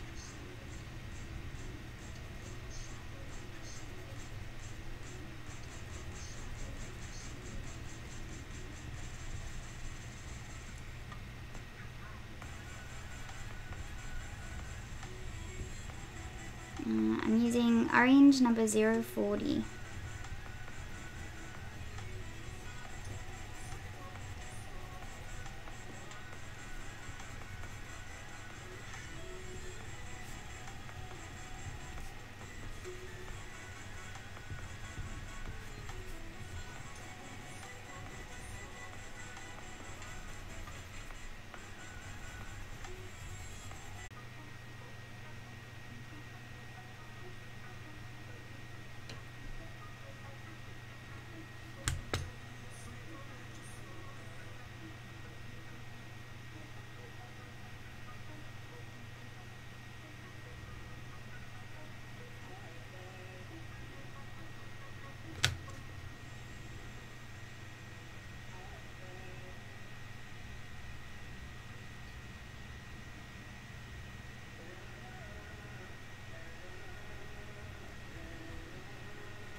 Okay, and there is a very, very bright yellow just on the top here.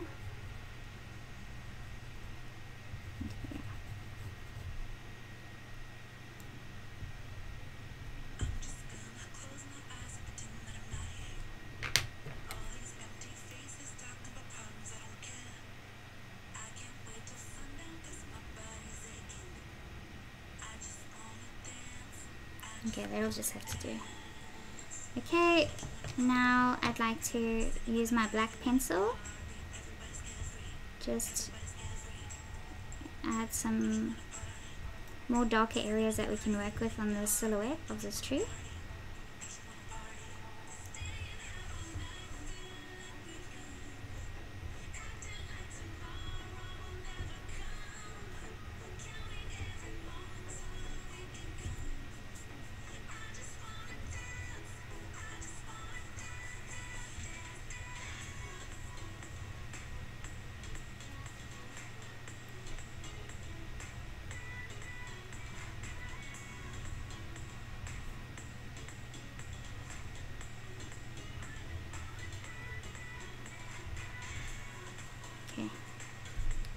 Here we will be pushing the grass upwards.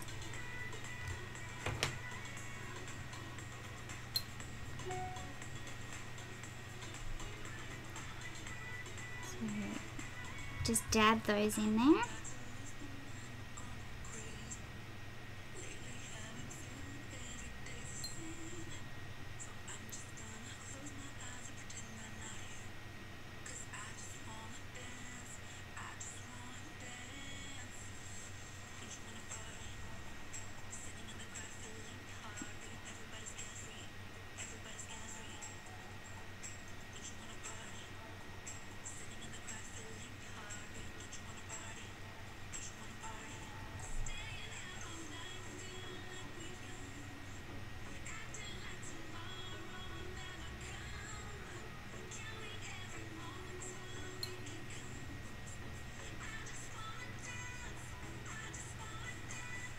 And here, what we're going to do is we're just going to take the black from the bottom and sort of flick it upwards slightly. You really need a teeny tiny little brush.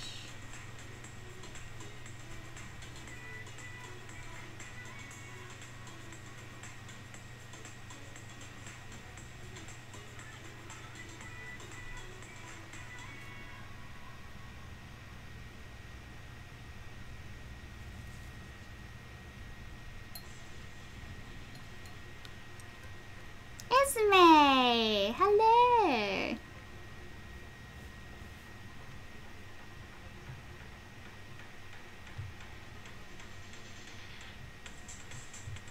Okay.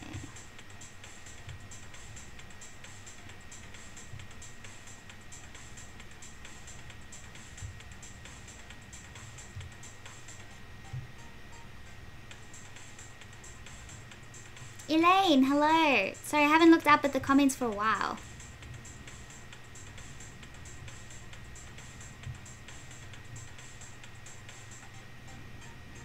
Marilyn! Okay. Any questions? Put them in capital letters. If I've missed anything, please ask again.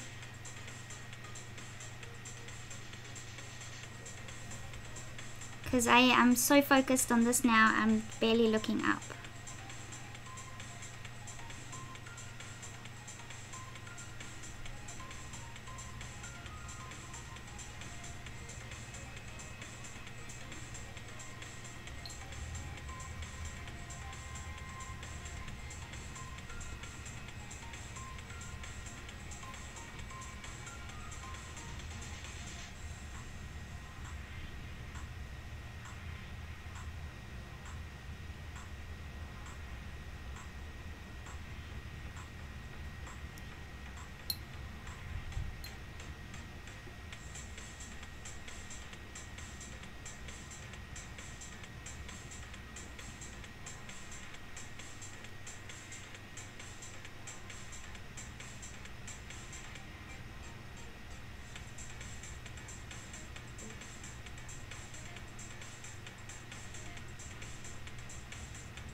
Elaine's asking, how did you choose colored pencils over other mediums? Well, I actually don't have any other experience with other mediums, so I sort of just, I think, because I fell in love with pencils by watching other artists create pencil drawings on YouTube. And then I was like, I need to use pencils. And I always loved pencils. I guess I just never really... I do on occasion, I try painting, but I still end up going back to my pencils. I guess I just like how easy and clean and tidy it is to use pencils, and the level of detail that you get into. And I don't mind the amount of time, so I think I do have the patience for pencils.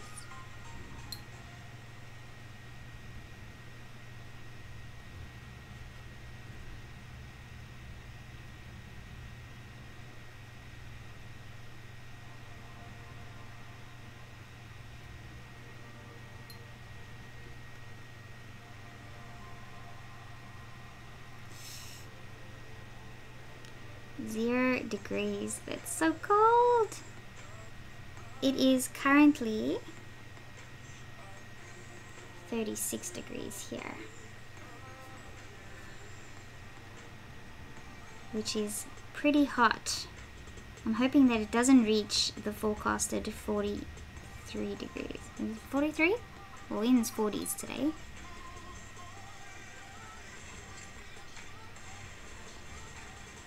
Elaine says, I never knew they could look this good. Oh, pencils. You never knew pencils could look this good.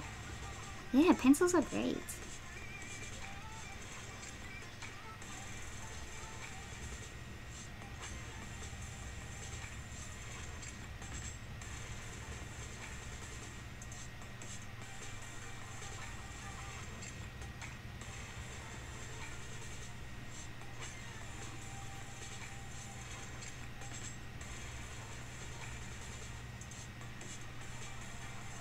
I'm picking up just some of the excess black at the bottom here to pick up with my brush and add those really soft little leaves.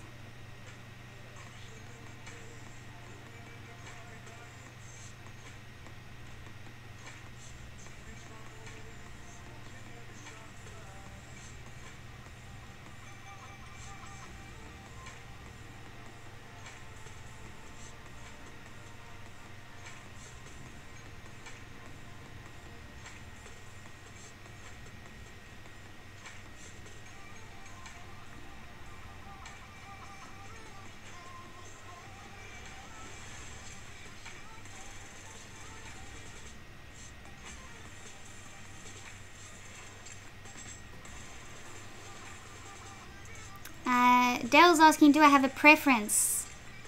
Example, landscapes, figures, or animals? Animals, yep. Any kind of animal. I don't care what kind of animal it is, whether it's furry, spiky, scaly. I prefer animals. I'd say the reason I say that is because it's the easiest and I have the most experience in drawing them. I don't mind doing portraits either, but landscapes I'd say by far are my last choice. I really struggle with landscapes, and I find them extremely time consuming, as you guys can tell by this one, and this one's only small. But yeah, I don't have that much practice with landscapes, and I do find that I struggle with them. So yeah, that would be my last preference. Oh, I skipped out on a branch over here. We just have a flying piece of branch here.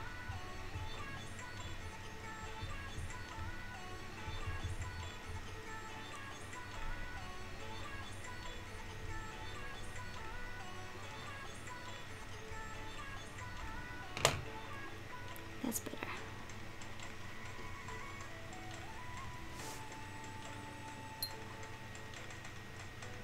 Hey Chantal!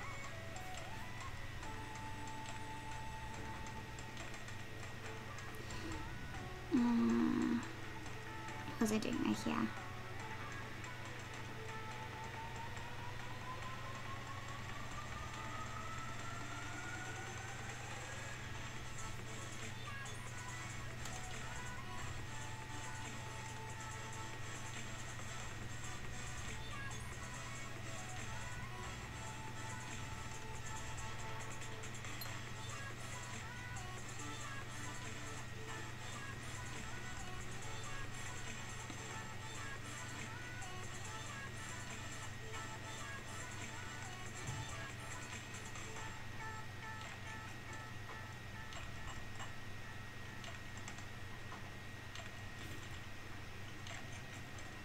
Yeah, I'm thinking that by the time I get to the part that I want to add on here, I'll end the stream before that, because it's just taking too long. We'll see how far we can get until 1 o'clock. In another hour, then we'll end the stream.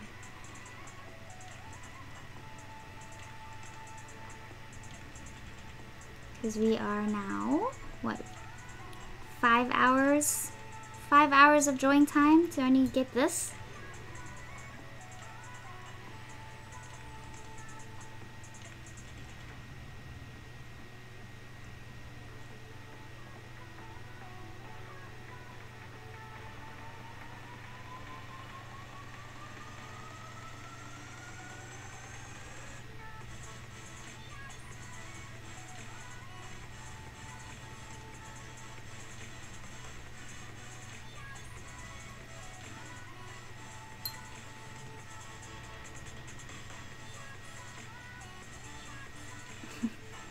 Thanks, Amy.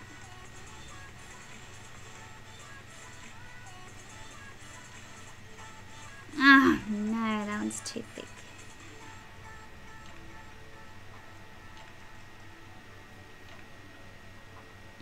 Oh well, add some branches.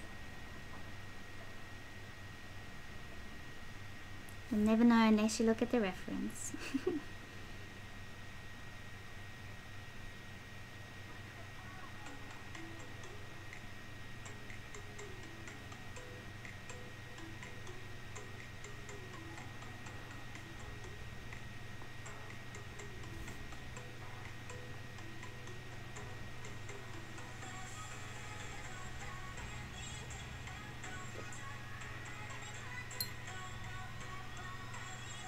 Bye, Felicity. Thank you so much for today.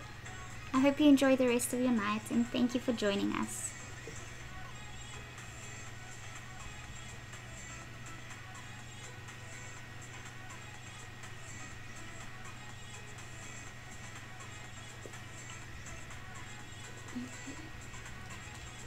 I'm going to add red over here.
And then red around the side here.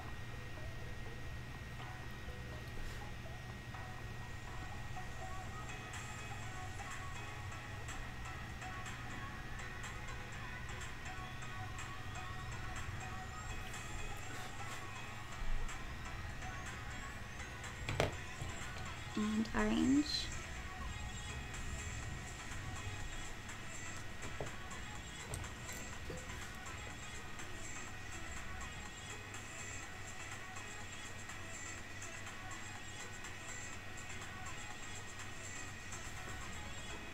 Okay.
Okay, there's a bunch of bushes here.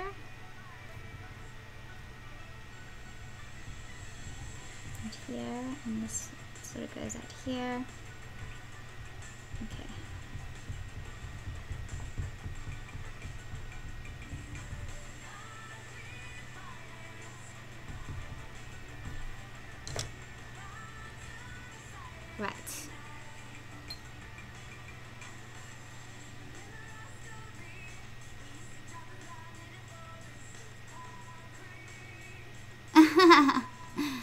Oh, that's so sweet, Rob.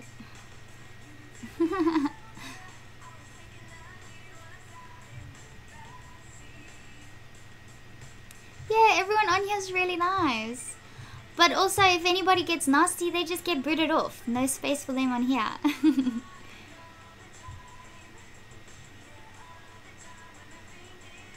Oh, thank you, Majin. That's very nice. Esme says the color gradient is so pretty. Thanks.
I really appreciate that kind of feedback, but I'm not a landscapey kind of person. I will happily do like galaxies and like that sort of thing, but landscapes like this is like my weak spot, I feel. Or not weak, I can't say that because I like what I'm doing, but I do find it more difficult than anything else. See, landscaping will probably, I'm thinking it'd be easier to paint than to draw. Or depending on what it is, I guess.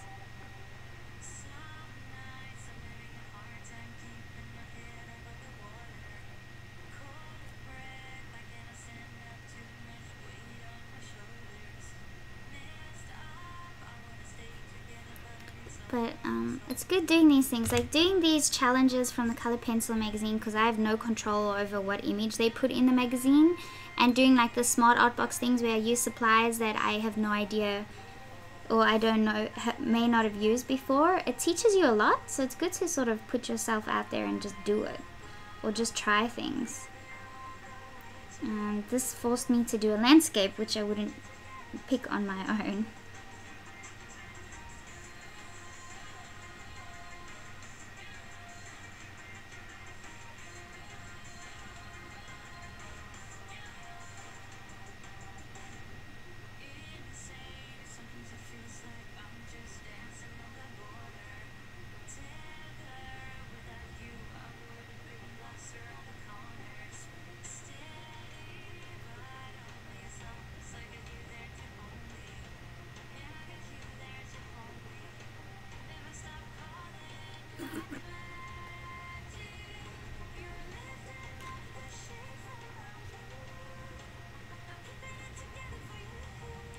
Yeah, I need to warm up my airbrush. I do. I need to get that back out again.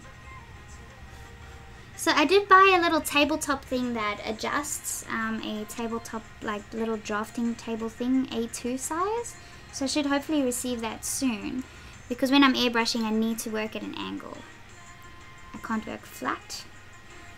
So maybe we'll do something again with the airbrush soonish.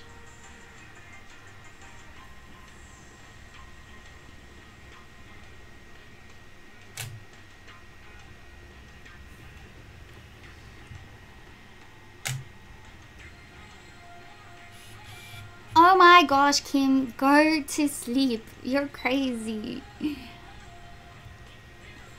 I don't think you're the only one on here at that time anyways. Yeah, Marie, airbrush, that's an expensive kit if you're gonna get one.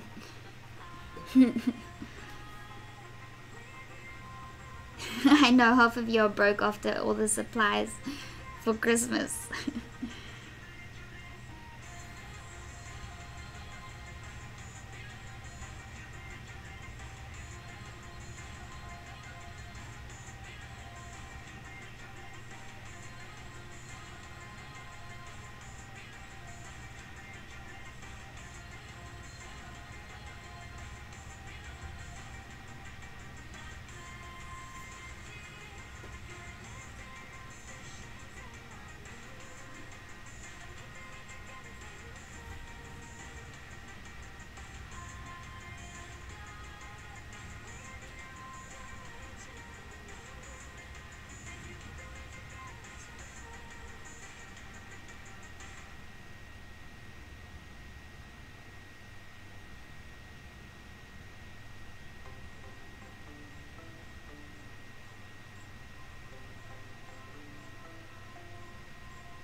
Okay, we're sort of getting there with the silhouettes of the trees.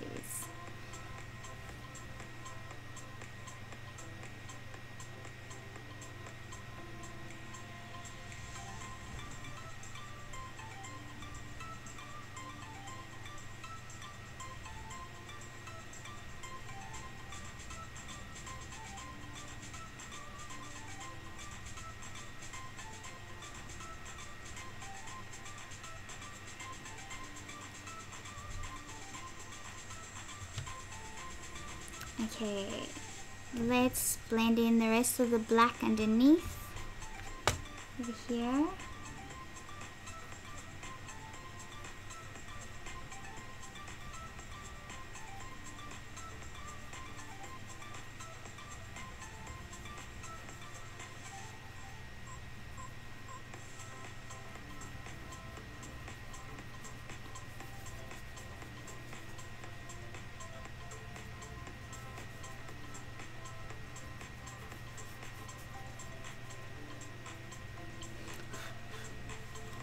Okay, and then sharpen my pencil just to enhance some black areas in the trees a bit more.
What I usually make instead of landscapes.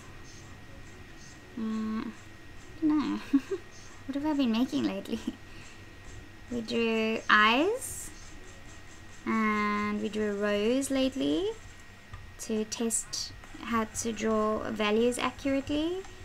I'm doing a fantasy art piece, which is like a cat with horns and a little girl holding a book. Yeah, I don't know. Everything except landscapes.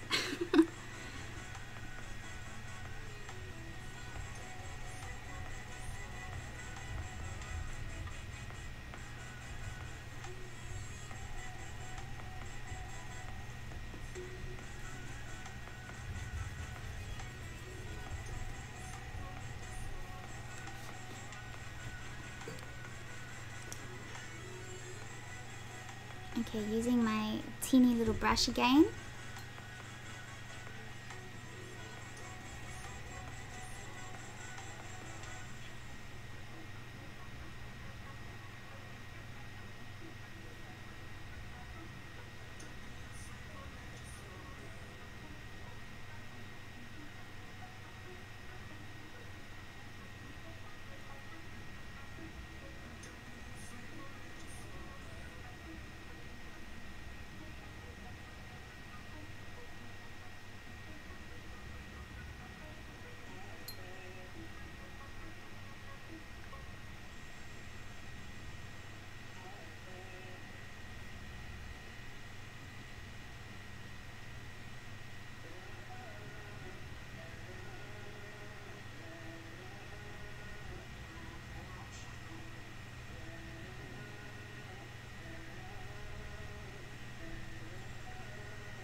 Okay, I think I'm gonna leave it like that. Oh, I really want to take this masking tape off already.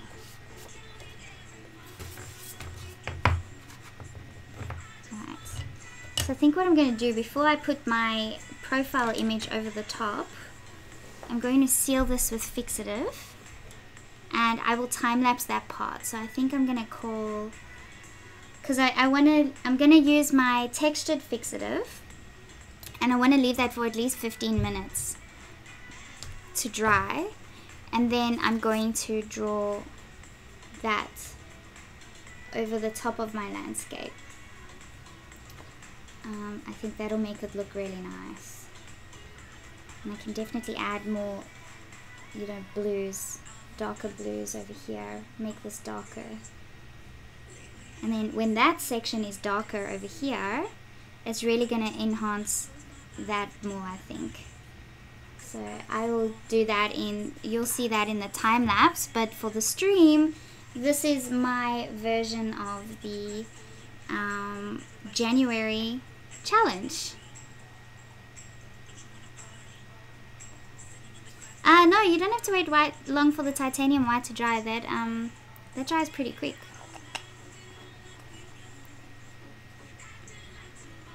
Thanks, guys. I will take this masking tape off. I have to. I want to see those clean edges. I will put some more tape on before I start the profile on the face.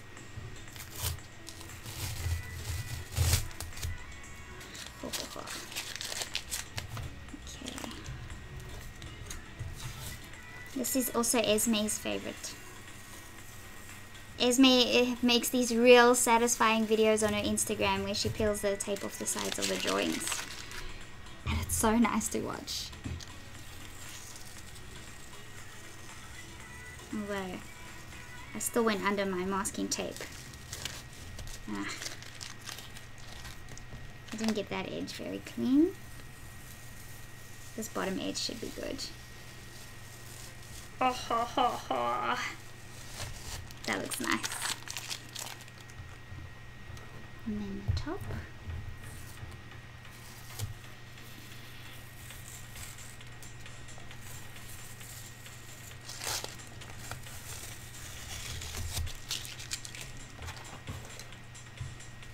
Cool.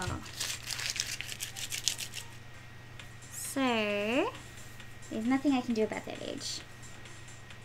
What I do want to do is cut this off.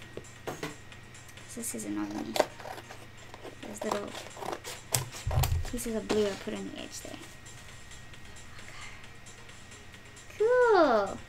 So that is my version of the January colored pencil magazine challenge, and then I will add a unique touch to it by adding the profile of this person's head there. And yeah, now let me read what you guys wrote because I haven't looked up for a while.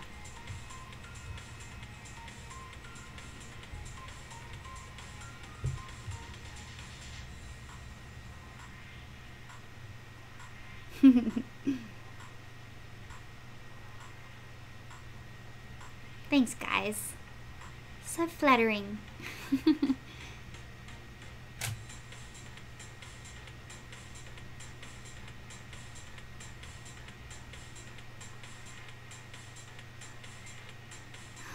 Oh, that's a smart idea, Robert. Robert says if you spray your fixative over your tape before you start, it won't bleed. Thank you. I'll keep that in mind for next time. But when I'm done with this image, I'll probably put a little piece of matte board over the top. Yes.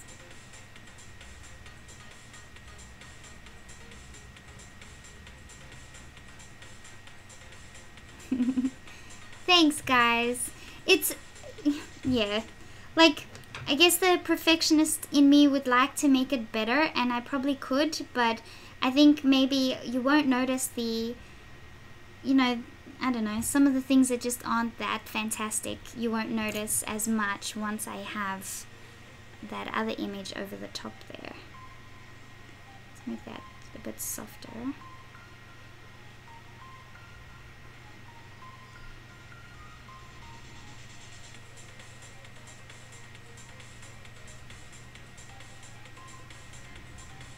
But yes, otherwise, for someone who doesn't like to do landscapes, I am actually quite happy with that.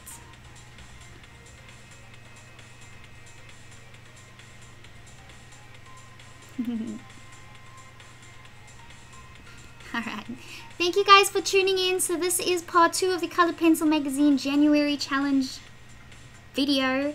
And the next video that I'll put up will be a time-lapse, which will include my version over the top of that. And thank you guys for joining me. It was so much fun. And next week sometime, so Monday, I was supposed to do the January Smart Art Box video live here on YouTube, but I haven't received the box yet, and I'll probably receive it on Monday. So I will probably swap it with the tutorials that I was going to do for my students. So the part 2 jellyfish I'll do on Monday, and then if I get the smart art box on Monday, then I'll do a public stream on Tuesday with the smart art box for January, because I have no idea what's in there. Alrighty, so that's when I'll see you guys next. I'll see you next week. Thank you for watching, and bye.